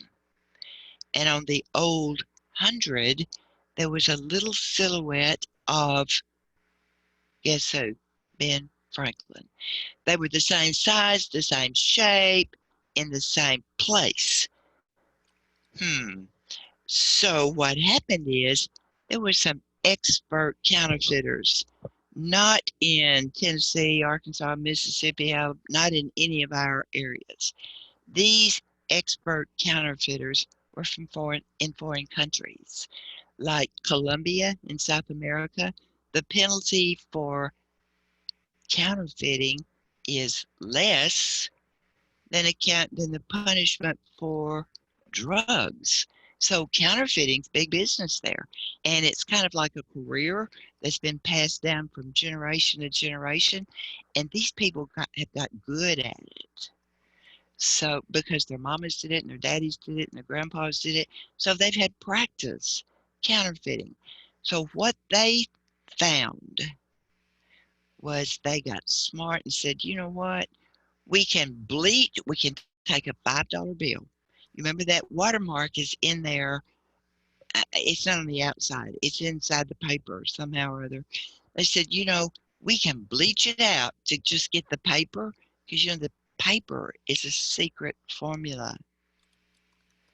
So let's bleach it out, and let's turn that $5 bill into a $100 bill, because the watermarks are so similar. Does that make sense? Yeah. So almost overnight, all those old 5s were changed. And the watermark now is not a silhouette. It is, guess what? Is it a texture? No. Next time you get a $5 bill, hold it up to the light, and you will see the watermark on the right-hand side is a great big 5. But they put another watermark on there on the left-hand side, which was a 555. No way could it ever be similar to any of the other watermarks. Now the 100, of course, they did all kinds of fancy things to it, but there's so much about money that's to learn that makes economics the glue that makes everything work. Now, if we go to the post test and we take this post test as a teacher, it's not going to show up. So we're really not going to mess with it much. But you can see that the post test has got same questions in a different order. There it is. The hidden pictures, you remember what they're called? Watermark. Miss Number Jeanette, 3, yes. I remember when I was a kid, my dad put in the safety deposit box a set of uncut $2 bills. How do you actually get a sheet of uncut currency? Well, there's a whole lot of collector's items that like that.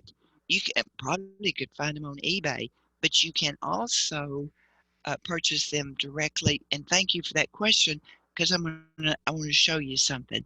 Y'all hang on to that. Y'all see how the same questions are here in a different order, and then when they take this pretest, you know how it showed up a while ago that Jeanette was such a good student and she had done so well? This will show up on the student's page. But let's look at, to go back to your question, I want us to go to someplace. uscurrency.gov. That's the website. You need to remember that all the stuff that you want to know about money is going to be there. Look at this education program. Hey, that ought to be good, don't you think? Y'all are seeing it still on my screen? Yes. Boy, look how slow it is. Okay, this is uscurrency.gov. Now, you know that homework you were supposed to do last night on banknote bonanza and what was the other one? The bank on Benjamins. Those are lessons that came from uscurrency.gov. And you remember the Bureau of Engraving and Printing that prints our money? That's what this is. This website is really there. So look at the educational materials. Did you know you can get some free stuff from them? Look at this.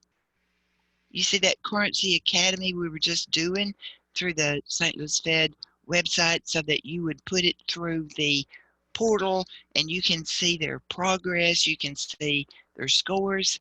It's the same one. But this one's not, you can't track it. But look up here. You can download materials. You can order materials. And I don't know about y'all, but I like all this free stuff. Don't you? Yes. So what if you wanted to hand to your kids something about Alexander Hamilton? Did you know you can order free brochures? There's 25 in a pack.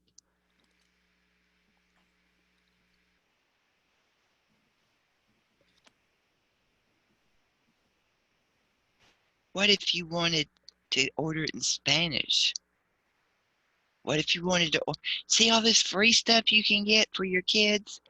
Decoding Dollars, a poster. Kids like free stuff too. I mean, they like posters and they like all that. So don't forget to visit uscurrency.gov.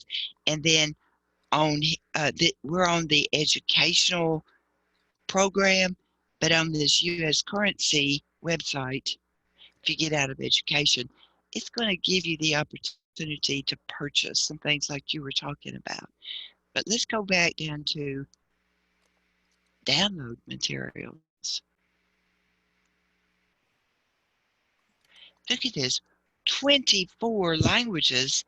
Why would you think this material needs to be downloaded in 24 languages? This is a good GT thing, the foreign language thing. Well, people come, I mean, that's how, maybe more languages than that, of people who live here, but also the currency is used for people, travelers, and things like that. That's correct. But also keep in mind that more than as much as 1/2 to 2/3 of all the currency that's in circulation is in foreign countries. So it's used all over the world. You want to see something in Spanish? What language you want to check? I don't even know what these languages are. Do y'all? But isn't this interesting? You listen. Let's just check Spanish.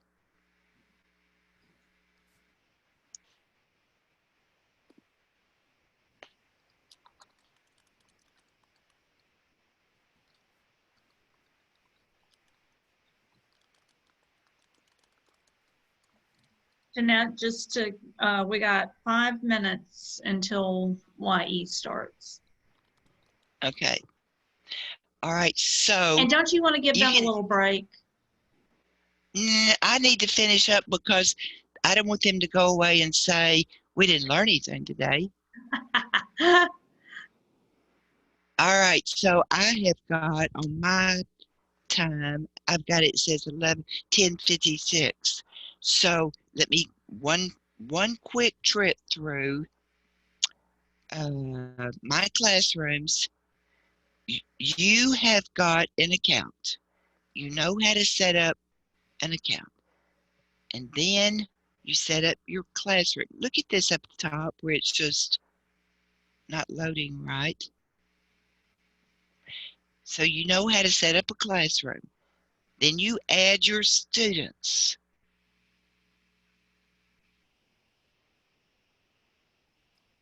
And then you communicate with them what you have added on the resource gallery to make them a syllabus. And then you can check their progress.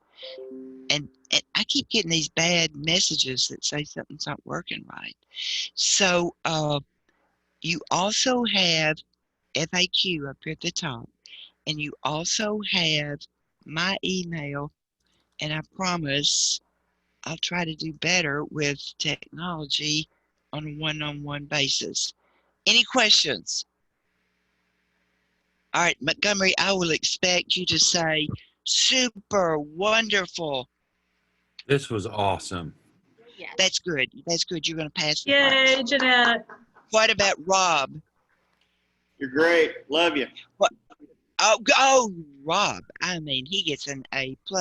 What about you, Sylvia? I think you're awesome, and let's have lunch one day when they open the world back up.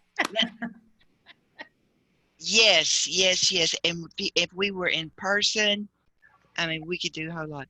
I really do apologize for technology today, but it's been a privilege.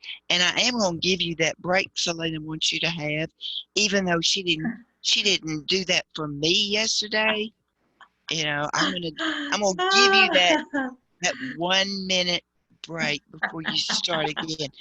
But practice makes perfect. And you've got the FAQ, you've got my email. Thank you very much. Have a good rest of the day. Thank you, Jeanette. Thank you. Bye. Bye-bye. I'll grab one. Why do you want one? All right, everybody. She said she's giving you a break, but we just have 2 minutes until the next session starts. So if you need to step away, you have 2 minutes.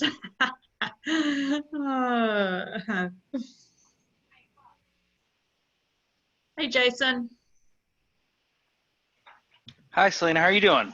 I'm good. How are you? I am doing great. Thanks for asking. It's Friday, so no complaints here. Yeah, right. Although I really don't know what day it is sometimes, so I just use numbers on certain days at this rate. I had to ask somebody yesterday what day it was, and I really thought it was Tuesday, but it was Thursday. You know, I mean, I'm so discombobulated with the days. That's how my 13-year-old is. He is my honor society straight A student, and I said something to him yesterday, and he's like, "Is it Saturday?" And I'm like, "No, not even close." So. Well, if you don't mind, let's give them I saw a couple of people hop up from their seats. Let's give them just a minute or two to go run to the restroom or whatever. They've been online for 2 hours already this morning. So, Oh, of course. Yeah.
Hey, Selena. Hey. This is Sylvia. Did you get my second email? I got into the Smart Path Learning. Thank you. Oh, good. And did you get my second email in relation to Cary Christian Center closing, and they don't know if they're going to open back up the after school care? I have not read that yet. I just wanted to know. Thank you for today. It's been really good. Thank you. Good. Yeah, no, I'll take a look at those emails, and if you're asking for a response, I will do that. Well, I actually wasn't. I just wanted to tell you. Okay, you're just giving me some information. Just wanted to let you know how great it is, what happened with us. Okay, good. Well, actually, there is one response in there, so do look at it, okay? All right, I thank you. will. I will.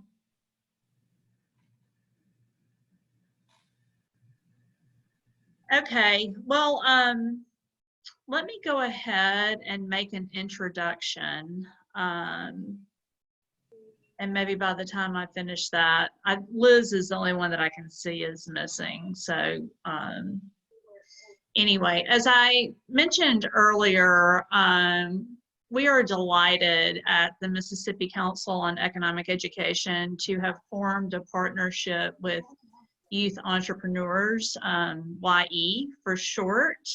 And we did a couple of 1-hour webinars about a week and a half ago, I guess, maybe 2 weeks ago. Time flies when you're having fun. But we did those for people who were already master teachers of entrepreneurship and for special education teachers, because we already had a relationship with those two cohorts. And so when we set up this workshop, which was ultimately a 5-hour workshop, I asked Jason, who you'll meet in just a minute, if they had an interest in being part of this, because it was for elementary school teachers. And I really did not realize that YE could be used in the elementary school classroom until a little bit later. And so, of course, when I asked if they wanted to be part of this, they said absolutely. And I think you're really going to love what you hear today. I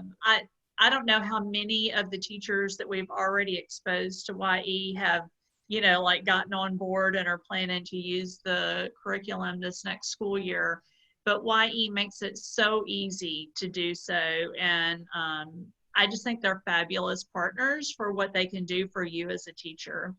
So today, Jason, who is with YE, will be leading us. And he has a couple of teachers from Georgia, I think, that are with him today. I see Alexandria, and I don't know who else. I saw you when you came on earlier. And Tashana, are you also? Yeah. So they are actually elementary school teachers who are using YE, and they're going to be able to share some information. And then hopefully you did your towers, your big, fabulous, wonderful towers, because if you did, there are some prizes, I think, that will be given away today. So Jason, I'm going to make you co-host for good measure. And the floor is yours. Thank you very much, Selena. Good morning, everyone there. Sorry, I just had to adjust for my time because I'm all the way up in wonderful Michigan. I am very excited to be here with you today and share about Youth Entrepreneurs. Just a little bit quick background about myself. My official title is Success Manager. So that is just a very fancy way of saying that I am there for you. Whatever your needs are as an educator, whether it be curriculum or financial support or just kind of figuring out how to implement YE in your classroom, I am there for you. Just a little background on myself. I did teach in Detroit for about 18 years, the last 2 of which I used YE. And this is going to not be the sales pitch or get any of that, but I loved using this curriculum. Obviously, I was in a high school setting, but this was my favorite part of the day. I taught social studies and history and government and economics, so I had to try to be as energetic and lively as possible. But YE took that to a whole nother level, and the results and kind of the interactions I saw with my students were amazing. So once my school unfortunately closed, I was able to come on board here with YE, and I found out very quickly that YE is extremely adaptable. It can be used in very different formats. Just in my 2 years I've been with YE, I've seen we've grown to a lot more middle schools. We are starting to branch out into elementary schools. We are in more nonprofit settings, so boys and girls clubs or after school programs. We're even kind of in early talks with a lot of interest in terms of homeschooling. So there's been a lot of growth over the last year or 2 with YE, and I am extremely excited, especially after our sessions a couple weeks ago, Selena, to reach out to these amazing elementary educators. And I'm so glad that I have 2 of our YE educators that have been using this in the elementary setting to share with you in just a minute. What I want to do first, though, because one of the biggest parts of YE's pedagogy is we do first, then we talk. So much of education and so much of how we were taught, and sometimes works for some but not for others, is the old sit and get, or I love sharing this analogy from another coworker, the throw up and show up, where the kids show up and the educator just throws up and gives them all the information. And that is not what YE is about. You're going to find out very quickly, kids walk in the door and boom, they're just thrown into an activity. And they do these activities, and then we'll talk more about the debrief and kind of what happens after. But I want to get to definitely the do part on our end. So I am here to listen to your pitches about your tower. So you were given the directions about creating a tower. Hopefully some of you had some items at home, just, popsicle sticks, yarn, anything that you kind of had to make a decorative tower. So I am here to listen to your great pitches, and I'm up for taking volunteers. So if you just want to hop on or use the raise your hand feature, I am ready to listen. I'll do mine, but it's right over there, so it's going to give me just a second. And so, what do you want me to do? Just show it to you, and then just what is it that I need to do? Just describe what your tower is about and what makes it unique and significant. Okay. All right. Just 1 second. I hope it doesn't fall over before I get over there. I may have to go next. Okay, Somebody else can go. I can. Is there anyone that's ready to go now? Hop in. I can. Perfect. All right. I'll walk over here. I'm a cheater, and my tower is called Work Smart, Not Hard, because it's the first week of school. So, as you see, hold on, let's see if I can get it. Walk back. I don't know if y'all can see it. Hard to get this camera. Okay, I'll just go from the top to the bottom. I just got little boxes and containers from my room and stacked up, and then I got tissue paper and pipe cleaners and made flowers to decorate it. That's great. Okay, I found it. All right, let me see if I muted myself. All right, thanks. Thank you so much for sharing. Okay.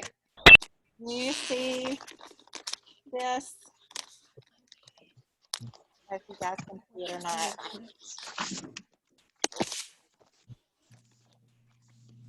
Hold on. Gallery view. It's hard to see. Let's see. This is the bottom of it. There you go. A little bit. Okay. Yeah. So it's let me show it to you, then I'll tell you about it. So my tower is from items that we use in games in my classroom. And so I made a wide base so that we talk about how I pretended like we were doing this in class. And so the wide base with the red Dixie cups is just to show that you have to have a solid foundation for anything that you do. And then we've got some tin foil to right here at the top to kind of hold the popsicle sticks. And that is just to add some shine and some sparkle, and also serves the purpose of having holding the popsicle sticks. And then I've got these clothespins that have hooks on the end. I thought that they would hold, kind of balance out. So there's like 3 that help to weight it, and also gave it some color. And I did the same thing with the blue up the top. And I thought that I would have time maybe to hang some strings. I found some strings with beads on them to make it more beautiful, but I didn't really have time to complete that. So So this is my tower. Thank you, thank you, thank you. I can go ahead and go since I accidentally sent them already. I hope I didn't cut anybody off. I challenged my daughter, who is going into the 6th grade. I was like, I need you to do this for me because I've been working all week. Like, I don't have time to do this. And she involved her little brother, and they like had like a little competition to see who could build the best tower. So they're in the chat, just a picture titled Raina, that's the girls, and one with Grayson, he's going into 2nd grade. So they just got plastic cups and built them and had fun. It entertained my kids. Okay, we'll go next. That's so cool. It's so colorful. Yeah, they had a lot of fun.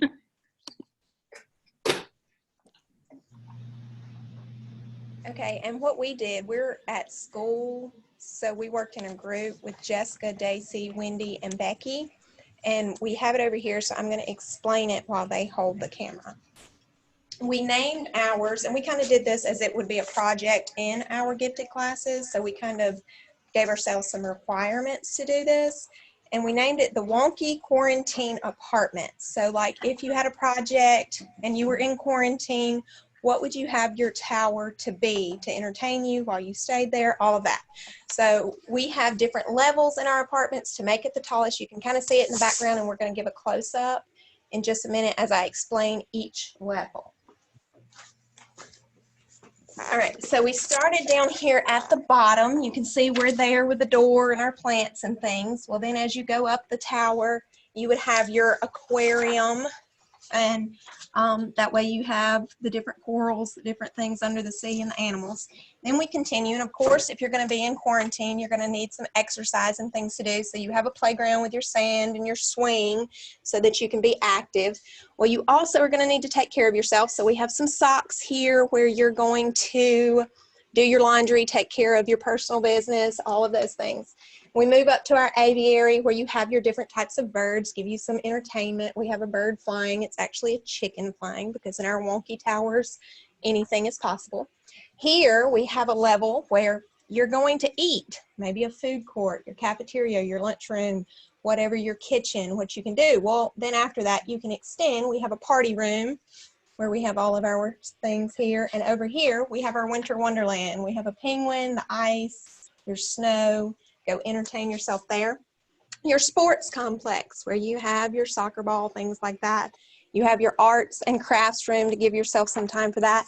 And then you have your penthouse at the top where you have your bed and your laptop and your fan. And then on top of your apartment, there's our little flower for your garden you can grow on the top. So that is ours. Oh, yay. That was very impressive. Very impressive. Can I just say to Liz that Raina, I love her castle. It looks like a castle to me. It looks so awesome. Thank you. That's so fitting because her name means queen. So thank you. I will let her know. Okay, I can share really quick. I kind of did a combo of, I'm working, our students came back yesterday. So I sort of took the approach also of what did I have in my classroom and really quickly could find. So I'm going to see if I can show this on here. Can you guys see that? Yes. Okay, so I've got my Kleenex boxes. I found a roll of thread that's underneath there that's holding my tower up with some strips of poster board that got hot glued together really quickly to try to give it a little height.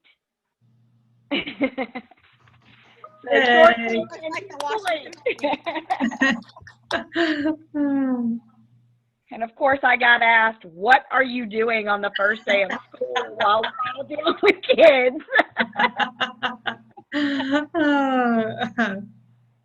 It's like my homework. Another great presentation. Thank you for sharing. Anyone else?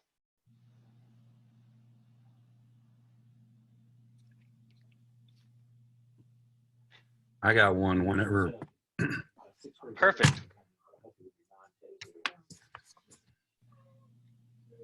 Let's see if I can make this work. Some teachers have been complaining about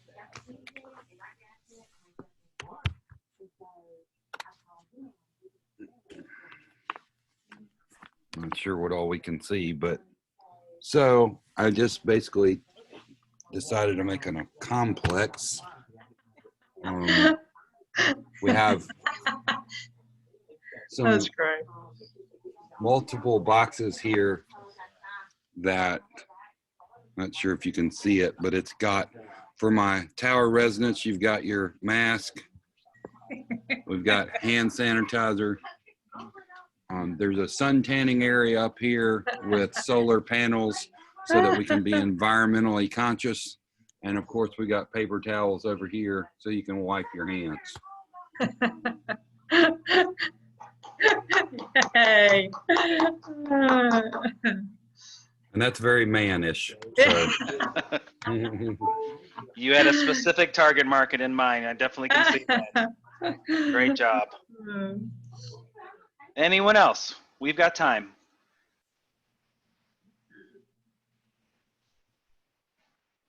And I will say this, you guys have some really creative people down in Mississippi. I just happened to come down there at the end of February to meet an educator, and I am just falling in love with that state and the energy and the enthusiasm down there. So y'all might get me to move down there one day soon. That we would welcome you with open arms. You might want to wait till it cools down a little bit. Yeah, I'm not sure if right. you're used to 95. I do have some pictures, but I can't figure out how to get them into the chat. It won't let me upload them from my computer. Any suggestions? So on the chat, so if you clicked that file, click the file button, then they're on your computer? Right, they're on my computer, but it won't let me get it from my Photos app.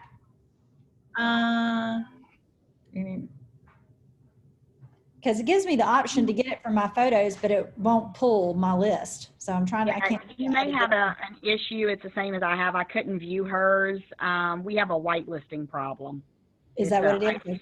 Yeah, IT has to give certain permissions and. Oh, somebody, I don't know, somebody uploaded some to GroupMe. Can you do that, Alicia? We'll try it. Let's see, Daisy sent some to our GroupMe. Oh, that's the one we just saw. Awesome. But yes, you could do that. You could upload your pictures that way. This was the quarantine tower. I love the pictures. If y'all can send them, if anybody can send them in GroupMe, then I can save them and use them on social media. Even if you showed us in video.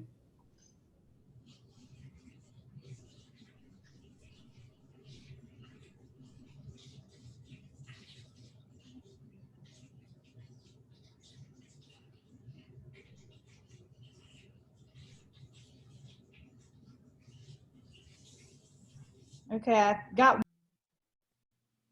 Oh yeah, there we go. From Melody. And I love the child. That's probably your son in the picture for like comparison purposes, so you can tell how tall it is.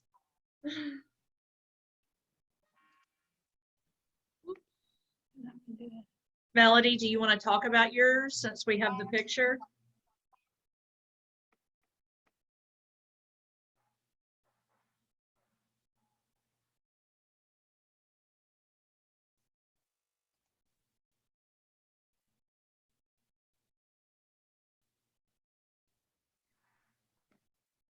That's so neat.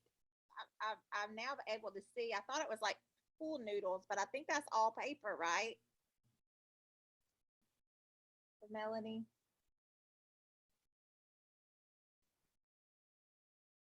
I'm going, can I does she know that we can't hear her? She's still sending pictures. Okay, there we go. I muted myself again. I'm sorry. Okay, so now I've got two pictures, and it's all made from paper, construction paper. And we just went with most simplistic form and trying to get as high as we could. And we stopped at 67 inches because we couldn't get taller than that, and we were afraid we were going to make it fall over. He did have a paper airplane that he had on the top, but we were afraid that it was going to fall, so we very gently took it down. Yeah. Yay.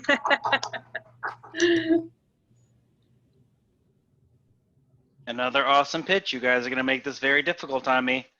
Do we have anyone else that wants to share?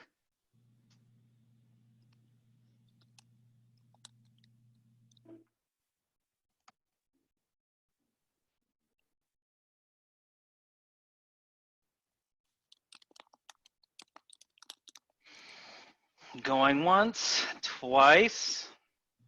Okay. Well, for the sake of time, because I do want to allow a couple of our amazing Y educators to share with you, I am going to take some time now. You've made this a very tough decision, and calculate my thoughts and my votes together and share them more towards the end. But now I'm going to turn it over to Alexandria, Rexton and Tayshawn Russell. They are at Tuskegee Airmen Global Academy in Georgia. And I have gotten the pleasure of meeting them very recently and had some great conversation. And I'm very excited for them to share how they use YE and how they implement it in their classroom. So ladies, the floor is yours. Thank you. Make sure I'm unmuted. You all can hear me? Yes. All right, well, hello, I'm Alexandria Raxton. This is my 10th year teaching, and it will be my 2nd year with YE, and I love it. We are currently teaching at TAG Academy in Atlanta. So we have students who are not only struggling with the environmental issues, but also they struggle to read, they struggle to write. So this last year, I was the teacher with the special education homeroom because I'm normally the special ed teacher. And people were wondering, how can you incorporate YE into your classroom when you have students in 4th grade that are reading kindergarten and 1st grade level? Like, how would you do that? And it works. You can. Where I had every issue you could think of, but when it was time for YE, my students, they were engaged. They loved it because it's real world application.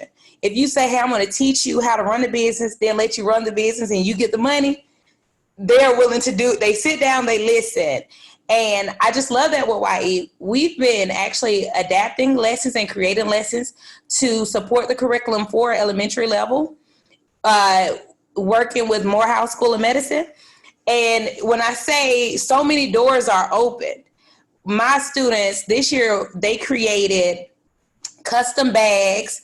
We had candy slushies, charm bracelets, and YE helped my students who, again, they're struggling to read, but they can vocalize anything. So with that, we can research on the computer. It helped them realize, okay, some things I can make. Let me see my profit, how to calculate the cost of goods.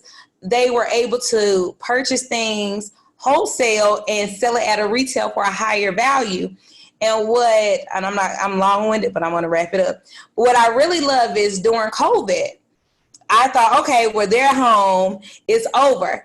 Atlanta has what they call the Atlanta Water Boys, where children, and they range from elementary to even adults sometimes, they stand on the off-ramps. So at the light, they're selling water. So my 4th grade students actually they emailed me or had their parents call, because everyone has your phone number at my school. And they're like, hey, can we sit and talk about how much this would cost me and how much we can make? So with assistance, we calculate the cost of goods, where they realize, hey, when Kroger's on sale, because I taught them about coupons, I can spend $3 for a 32 pack. I can buy 2 of those and a case of ice, well, a bag of ice. And me and my 2 friends can go out, or my siblings, and we can be out there for 2 hours and gross a profit of $50+. And that's what's amazing, because there's so many options to do the wrong thing or to go without. And instead they're like, hey, this is something I learned. I know how to make money. And now that I'm forcing people, actually, they see us out there and they want to give us money, and we're actually giving a product, and they love it. They call me when they get tipped. So YE is changing my students' lives. Like, it's truly transformative, excuse me. So yes, that's my spiel. Great job, Ms. Rexon. Thank Hi, everyone. I'm Ms. Russell. I teach 5th grade math. This is my 7th year teaching and 3rd year with YE. My kids really love YE. They want to be a part of it. They always want to know, when is our market day? We have at least like 4 market days a year. I know like most high schools only have like 2, but we have 4, sometimes 5. This last year we had quite a bit before quarantine because there were requests for us and our business where they were like, hey, we have something going on Saturday, you know, could you guys come out, you know, get your products ready, have your kids there and sell, you know, at a booth. And so, I mean, the kids were ready, the parents were engaged.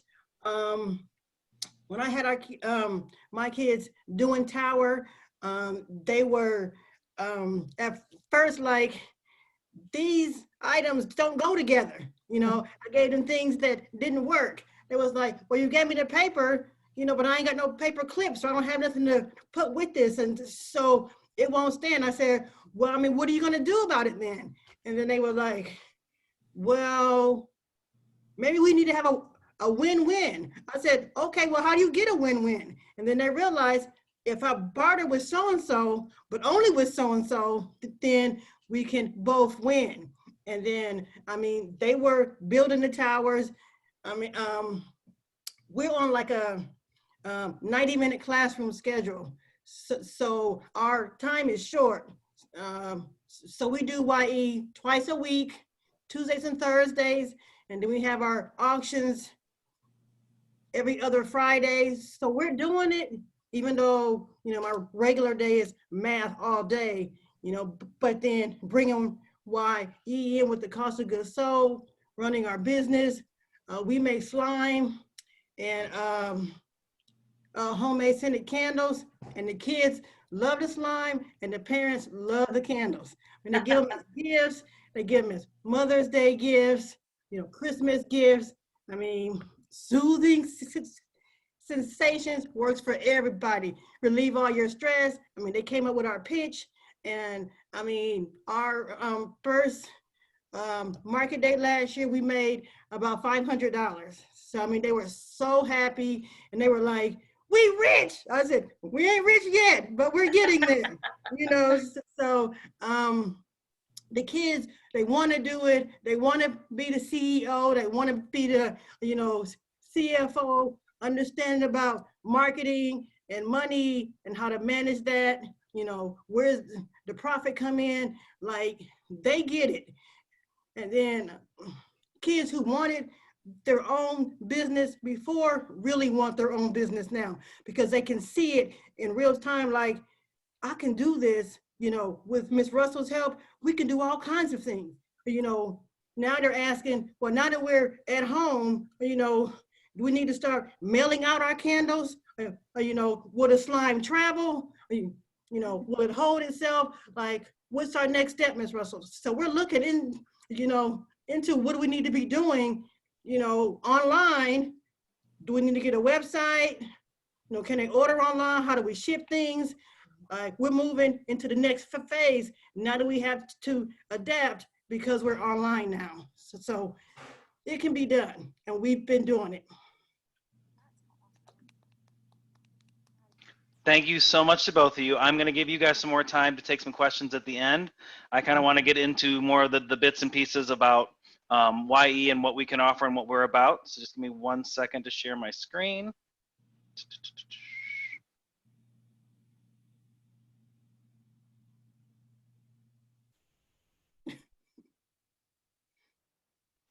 Can everyone see my screen? Yes. Okay, perfect. Yes. 1 second. I'm trying to figure out why I can't get this up, but that's okay.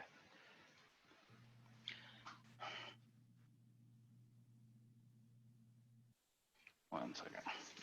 I had the same issue yesterday and I thought I resolved it, so my apologies. Where's it going?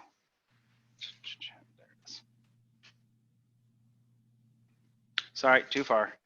All right, so what do? We are a movement to transform lives, educators and students. We know that one educator impacts an average of 3,000 students in their teaching career. That is a huge number. I mean, I taught for 18 years, like I said. I did the numbers every year. I thought, you know, I'm reaching some kids. But when you extrapolate that over like the time an educator serves and dedicates themselves, that is a tremendous number. So we really focus on the educator with YE and pouring our resources and our efforts into them. We aim to inspire and empower you with the tools, resources, and support needed to be those social change makers in your community as you influence your students to discover, develop, and apply their innate abilities and talents. And like both our educators shared, these kids know it. It's there. They are entrepreneurs deep in their bones.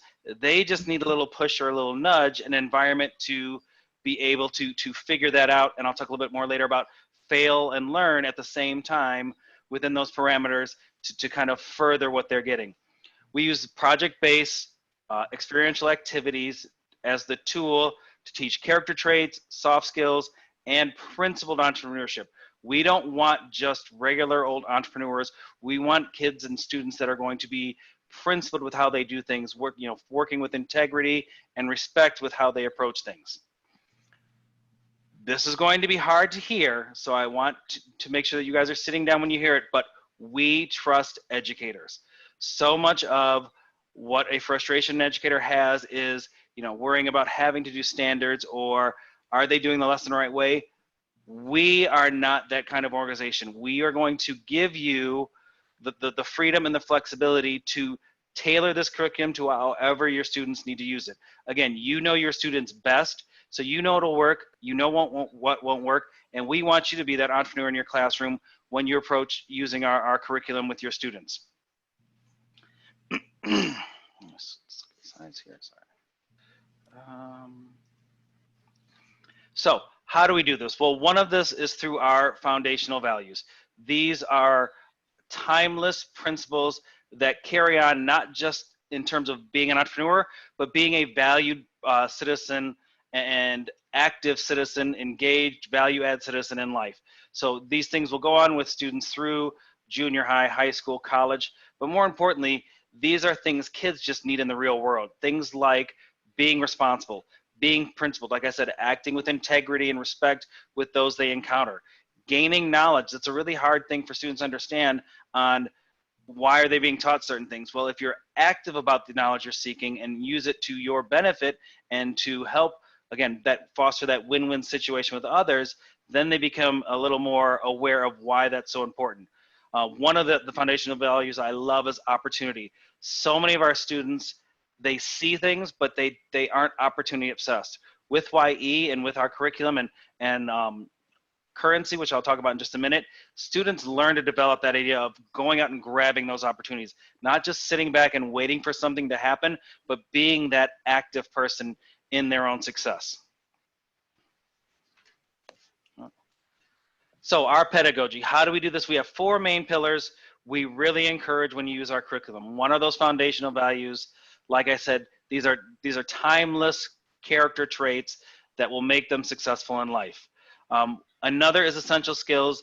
You may more know that as soft skills. I have never personally liked that term soft skills because I think those are essential things kids need when going forward. So they need to know how to shake someone's hand. They need to know how to speak in front of a crowd. They need to know how to work in a team. That's why we do this activity towers. And I love how Tashana talked about, they had to barter with each other because sometimes you don't have the resources or you don't have the knowledge that you need in a situation, and you're going to have to collaborate. You're going to have to work with others so that you both can further yourselves and create, again, more value for society. One thing that I'm going to definitely ask them to talk about later when we have Q&A is currency and auctions. And this is a very powerful tool to getting your students really engaged. So what happens with your classroom is you can print out a bunch of YE dollars, we call them YE bucks, and if a kid shows up to class on time, hand them a YE dollar. If a kid raises their hand and gives some kind of answer to something, it may not be right, but they're kind of putting themselves out there, give them a couple YE dollars. If they complete an activity on time or they're the winning group, you pay them YE dollars. These are meant to incentivize and reward the behaviors you want to see. So where you have those students that are late, or the students that don't participate very often, all of a sudden they see students getting YE bucks for showing up on time. They see a student who it may not be the right answer, but you're handing them YE dollars because they're just trying, they're giving their knowledge on a situation. And maybe it's insight that nobody else has thought of. So it encourages and motivates students to kind of step out of that comfort zone and really truly find those innate talents and abilities. And then you can have auctions once a week, twice a week, you know, however you see fit, where students are collecting these YE dollars during each activity, they save them up, and then you find really creative, fun things that they want. You know, it could be hot Cheetos, it could be Gatorades, it could be, I would get fuzzy slippers for my students from the dollar store just to be silly. And you would be amazed at the amount of energy and action that goes into these auctions. So I'll lay the items out on the table. I'll say, okay, we're gonna start bidding on this, and students are just hands up, you know, being very competitive. And then you can teach them about what a real market looks like in life. So you have this good, you know, how are you going to get that good and secure it for yourself? And not only can you do that, you can teach other great economic principles by using these auctions. So that bag of hot Cheetos, I remember the first day it went for like 10 YE bucks. And by December, that same bag of hot Cheetos went for like $75. And so what we then talk about is inflation. Okay, why did the price steadily go up every auction? Was it because it was in more demand? Was it because people had more YE bucks? And you can kind of throw these entrepreneurial and these economic thoughts into their brain, and they now kind of grasp them better than just those old, you know, textbook kind of, let's look at these graphs, let's look at these charts and kind of figure things out. They get that real life application to it. So it becomes really fun. You can even talk about collusion, because you'll see kids, because there's never a rule in YE, we wanted to make it a true open market, there's never a rule you can't share money. So sometimes kids want to outbid somebody else, and they'll start pooling their money together. And so there's so many things you can talk about with currency and auctions as well. And then ultimately, we want to get to that transformative mindset with students. We want them to learn not only to tackle and remove the barriers in front of them, but to personally feel empowered to be those principal entrepreneurs. Sorry. So who we are a turnkey curriculum. We are about entrepreneurship. Yes, we are about business, but we're also about social emotional learning. We're about fun activities. This is not just a curriculum where you have to follow X, Y, Z and get to point or endpoint Z. You can do this however you want. If you want to implement some of our activities once a week, that's great. If you want to try to tackle the whole curriculum, that's great. Maybe you only want to focus on our marketing piece, or our economics piece, or that principal entrepreneur piece. That's great as well. Especially during this time of COVID and distance learning, I will talk a little bit more about our social emotional kind of curriculum and what we're doing to really focus and help educators with that daunting task as well. We are an organization that gives money. Again, clean your ears out for that one. Make sure you're sitting down. We give you money, no strings attached. So each educator that decides to use our curriculum and wants to be a YE supported educator will receive a $1,000 PEX card, a personal Visa prepaid card, as our investment into you for being those social change makers. So take that $1,000, buy the supplies for our activities, buy the supplies to do auctions, come up with creative reasons or creative items that will create value for your classroom. Maybe you want to do some kind of mini competition with your students or pitch competition. We will work with you as well on that to come up with the funds and make sure you're creating that value in your classroom. We also have opportunity funds. So if there's a leave to learn that you want to do, maybe there's a great field trip and you want to visit a local entrepreneur or two and have lunch kind of in between, we will help you set that up. We really believe in that experiential learning and kind of having students learn hands-on. And then we have a lot of great incentives for educators and students as well. We just actually had a competition with our YE educators to come up and develop with new YE activities, because as great as our curriculum is, we don't want to be stale. We don't want to be stagnant. And we know our educators are amazing and we want to hear their ideas. So we had a huge competition. I think there was upwards of $10,000 of prize money where educators could pitch and turn in their lessons. And if we decide to use them on YE Academy, they would be kind of rewarded for their efforts. We are a non-for-profit organization. So the great thing about us is we are funded by an amazing network of donors that are very passionate about this mission, about helping to change education from the bottom up, and more importantly, investing in you. What they've seen, especially during these last 3 months, and I will say it this way, again, I was a dedicated educator. I already have a huge heart and respect for you and for the profession, and what you guys went through with COVID. I say this with a little joke and a smirk on my face, but I'm so glad I was not a teacher. You guys basically had to build a rocket ship to Mars with Lego instructions. I mean, there's no other way to put it. But you did it anyway. You did it in spite of that. You focused continually on your profession, you focus on the kids, and you focus on those families because your passion is educating those kids. And so I can only imagine with additional resources, with additional support, what you can do in your classroom. And the donors that deal with us saw that as well, and now they're even more motivated to get this to many more educators and many more schools. And we are an army of 500 educators and growing. Again, just in my short time with YE, I've seen just an explosion in the amount of educators and our ability to get to them, and you can join that network. And when I say join that network, it's like a family. If you wanted to reach out to an educator in California or one in Ohio, I mean, they will connect with you and they will talk through how could you use YE. We really love to be that support, and our educators love to do that as well because they know that experience in the classroom. That's why you have 2 educators here. They were extremely excited to share with you. I mean, I was a little worried. Again, I dealt in the high school realm, and so that was kind of where my mindset was. And my coworker said, yes, we've got some great elementary educators, and they would love to kind of share that with you and show you how YE could be done even at the elementary level, where you think of these things like, you know, high economic ideas and marketing principles, but like they said, the kids will get it.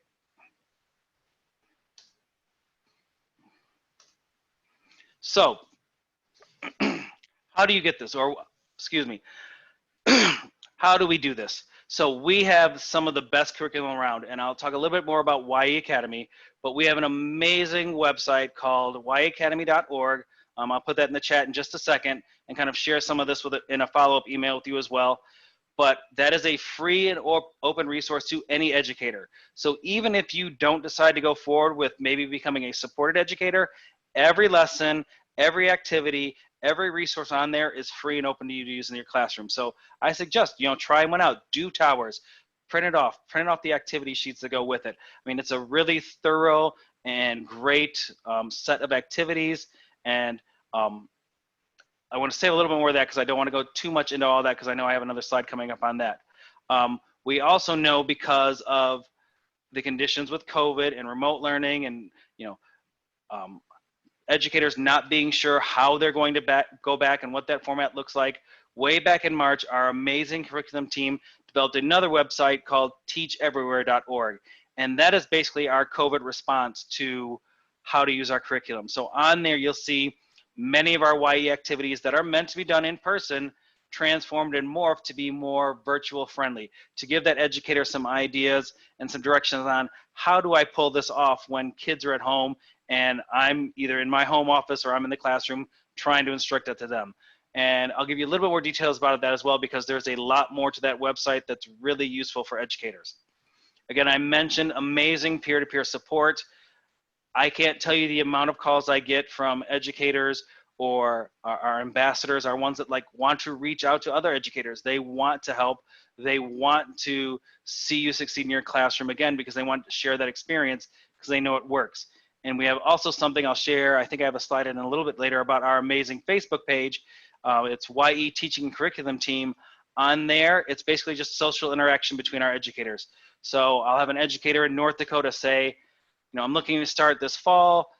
I really want to put a syllabus together, but I don't know where to start.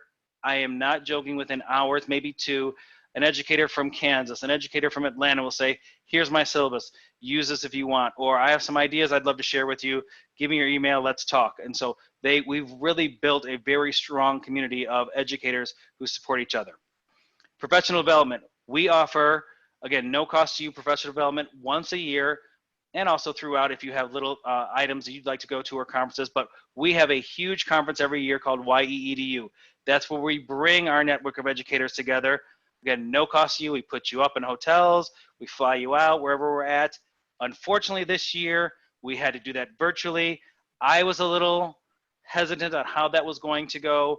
And I will tell you with a very honest face, it was an amazing experience. We had over 1,000 participants over our 3-day conference be just as engaged, just as interested, just as knowledge seeking as if they were in person. We had great guest speakers. We had great sessions about how to do certain activities. We had sessions on how to use YE in a special education classroom, how to use YE in a community-based classroom. We had elementary meetups where the elementary teachers kind of got together and talked and just shared their knowledge for a half hour or even an hour on, you know, what could we do with our YE program. So there was some great things there. Again, I will say it was an awesome event. I would personally love to be in person. So next year, the plan is to be in Washington, D.C. for 3 days, usually typically towards the end of June, early July. And again, if you're interested and you become a YE educator, that is something that we will take care of for you and openly welcome you to the YE family. And you have an amazing classroom concierge, excuse me. So besides myself, and I love to help, I mean, if you reach out to me when I'm available, I definitely like interacting with the educators I come across, but knowing that I do travel sometimes in that, and some of the other staff that are in my position do as well, we decided we need to be even more customer focused and really help our educators. So we've created a solution advisors team that I'll talk about in a bit, where their whole capability is just to help you, help with your calls, help with your questions, help with your needs, and they're an amazing group of people. So this is YE Academy. Again, if you go to YE Academy, if we have a little bit of time, I'll demonstrate this, or if anyone wants to stay after, I can kind of run through it a little bit, but it's an amazing resource for educators. Speaking personally, one of the hardest things about being an educator is time. It's your most valuable resource. And so we are very aware of that. The lessons on here are extremely thorough. They're very easy to use and implement. It says, hey, you're gonna do this activity. It's gonna take this long, approximately, and you need to cover, or you can cover these items, these foundational values. We give you a little speech, you know, to introduce the activity to your students. We run through the directions of the activity, and at the end, which is the most powerful piece, I believe, are the debrief questions. So these are questions to kind of really see if the kids are learning and picking up that knowledge. I remember there's one activity called paper airplanes. It's one of my favorites, where you basically have to kind of quickly create paper airplanes, and they have to fly so far in the classroom, or in my case, in the hallway. And I've got these, you know, sophomore, juniors, and seniors running in and out of my classroom, throwing paper airplanes down the hallway. And then all of a sudden, my principal and a guest come right around that corner. And I got that evil eye for half a second. And then she realized what class it was. And she walked that guest right into the classroom. Because when I finally got the little controlled chaos under control and got everyone settled down, I said, okay, let's talk about rapid prototyping.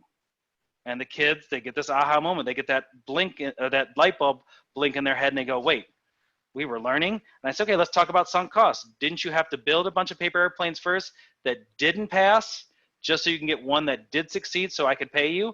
So I said, that's a sunk cost. You lost money to gain a better resource. So the kids know it, and it's just putting it in a more friendly, more experiential learning environment for them. And there are even little quick, I wanna make sure I get this one in there too, you know, 2 to 3 minute videos with each activity, kind of walk you through what it would look like, show it, you know, in actual working, and then go through those debrief questions. That's an amazing resource. I wish I would have had that when I was teaching YE, because you get to YEDU and they show you these great activities and you have so much fun. And then it's February and you're like, oh, I remember we did paper airplanes. I can't remember all the like specific details about it. Boom, you just go to the website, run through the video, and it refreshes your memory. And then again, here is Teach Everywhere. If you go to teacheverywhere.org, this is our more virtual friendly format of our curriculum. Again, a lot of the activities are there, not all of them, because some are very difficult to do not in person. Although I encourage you and think outside the box on how you could do that. But there's also a tools section. So here are some amazing online tools to help you, continue to do these activities the best you can in a virtual setting. I've only been out of education 2 years. There are so many resources on here I didn't know were available that are really cool. I'm kind of flipping through this every other week, kind of checking things out. There's an update on webinars we have. So we have webinars where we do these virtual showcases like this and tell educators about, you know, what they can get in their classroom, but also to help you kind of with your self-help care. So we do webinars sometimes on, you know, yoga and breathing techniques, or what's your virtual teaching style? Like, everyone doesn't have to do the same kind of virtual teaching. What fits you best? And again, we also have a community section here where educators kind of post things and ask questions or share resources and materials. And then here's that Facebook page. I encourage you, even if you don't want to be a supported YE educator, but you know you want to use the curriculum, please join this group. Again, educators are responsive across the country, and they give great insight and great knowledge on how you can do different things, and even share what you have. We had new educators pop on within the last month, and they're sharing things that we weren't even aware about. And here's that Solution Advisors team, our concierges for you. So if you just reach out to them at 866-999-3921 or at hello@youthentrepreneurs.org, these are 5 of my favorite people. If an issue pops up with your PEX card and you can't get it activated, or if you're really not sure how to do tennis ball factory activity, you can just, you know, call them on your prep, shoot them an email, send them a text, and they will respond very quickly to help you kind of work through that problem or work through that issue or connect you to somebody that can help. So before we finish, I want to do a couple of things. I want to give out awards for 1st, 2nd, and 3rd place for your towers. Again, this was a very hard decision, very difficult. For each one, there are going to be certain prizes awarded. I will say, for all of you that did participate, I am going to send each one of you a $10 Amazon gift card for kind of putting yourself out there and taking that opportunity of pitching. I really do appreciate that. But in 3rd place, receiving a $20 Starbucks card is, I gotta look for this one really quick, sorry. Montgomery with the Mail Complex mask and sanitizer station. That was pretty creative with what you did there. So I will get that out to you. Sorry, one second.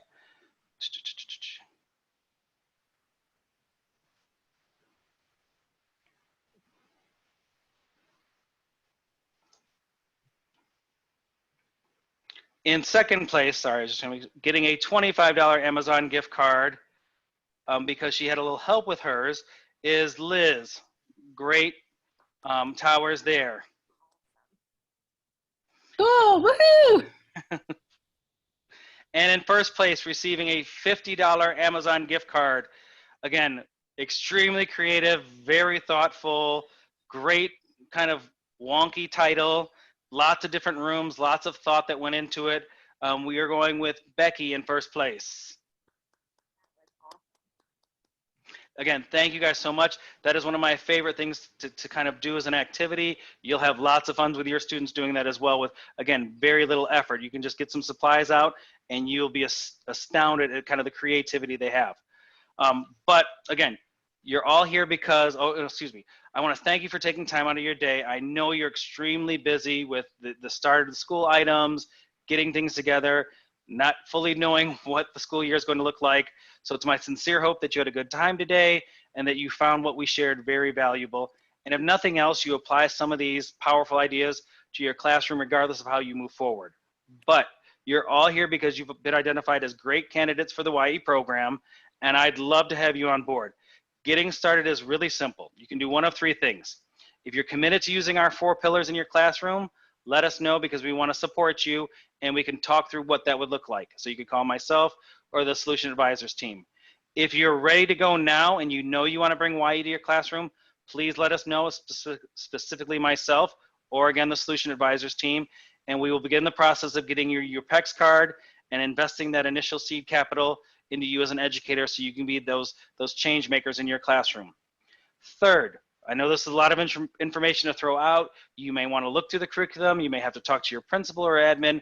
I get it, trust me. So if you need more time to think about it, that's great as well. Just let us know when's a better time to reach out to you, and a member of our team will follow up and kind of walk through what that could look like as well. So with that, again, I want to thank you guys for your time.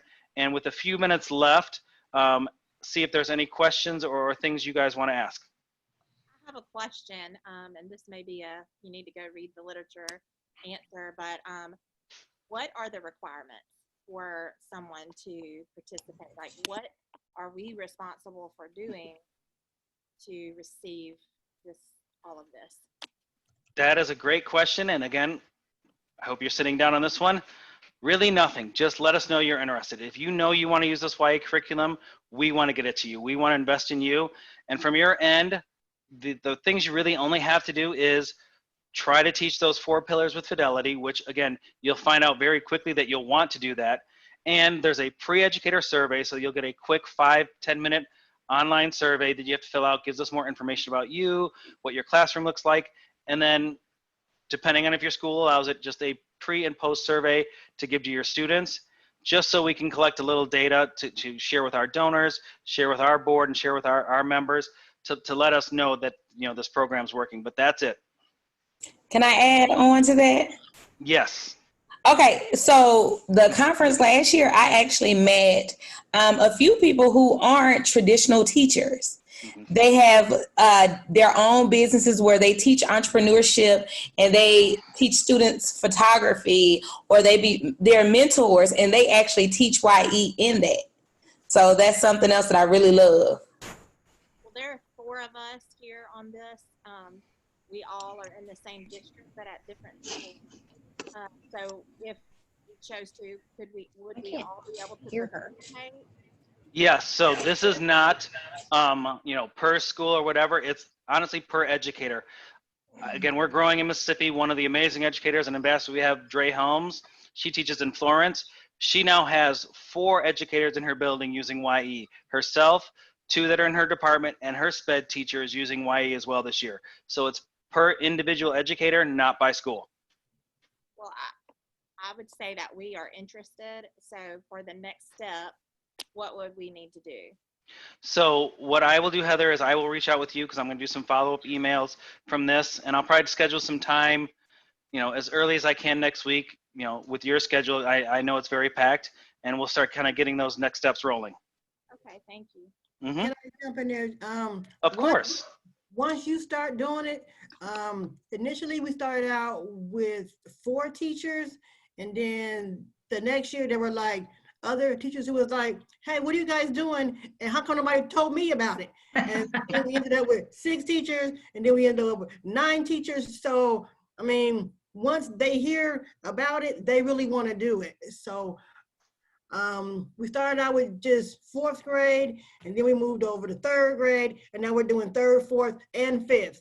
That's probably about as low as you can go to 3rd grade. I don't know about, you know, K-2, but I mean, 3rd graders, I mean, they had an awesome lemonade business, and it was really good.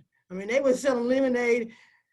I mean, they had the bottles, they were fresh, squeezing it in there. I mean, you know, keeping everything clean and sanitized and stuff. So, I mean, it can work on that level. Yep. And I just put my information in the chat box for those that want to reach out to me.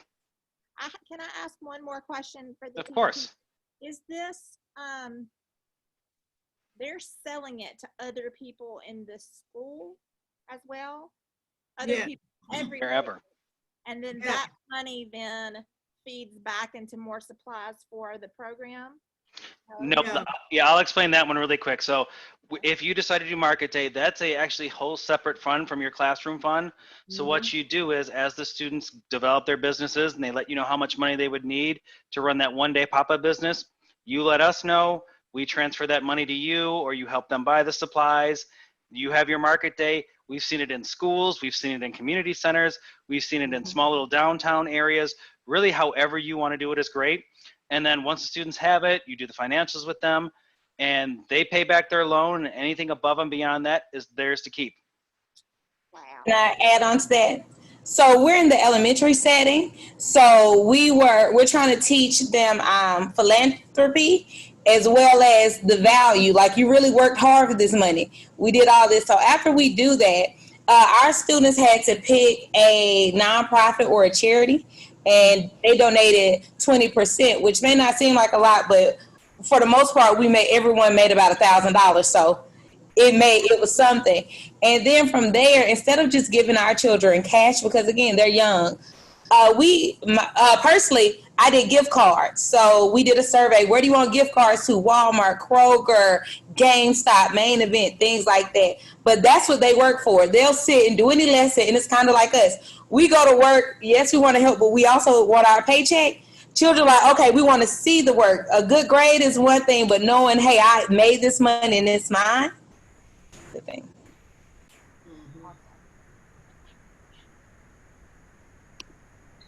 Okay, so we've hit the 12 o'clock mark.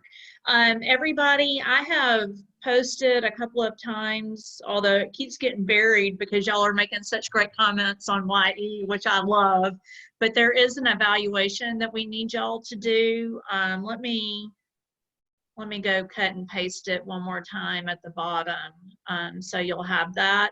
And it's just like yesterday where that's how we're going to give you credit for being here for the full morning as your completion.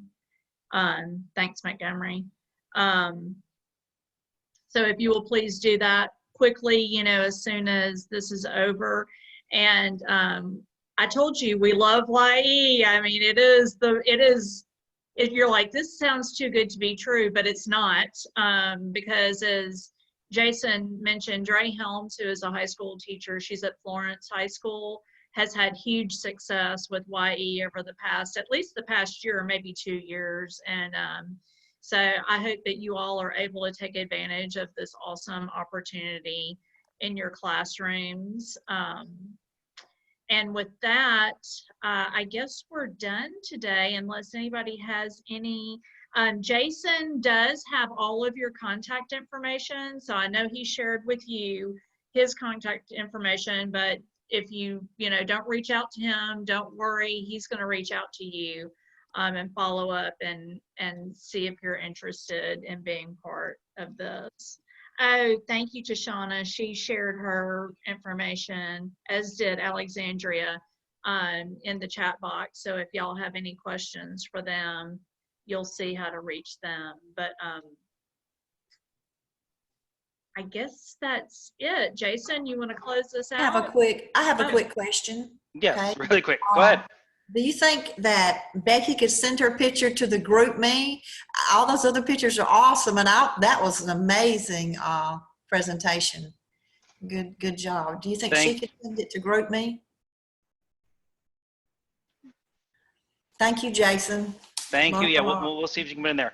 And again, thank you, everyone. I appreciate the time you gave me today. Thank you to my Atlanta educators. You guys are awesome. Good luck to all of you guys next week, and as you guys are figuring out what school year looks like. Thank you, guys. Thank you so much, too, for this whole 2-day experience. This has been excellent. So glad to have you. All right. Well, until next time, have a good weekend, everybody. Take care, everybody.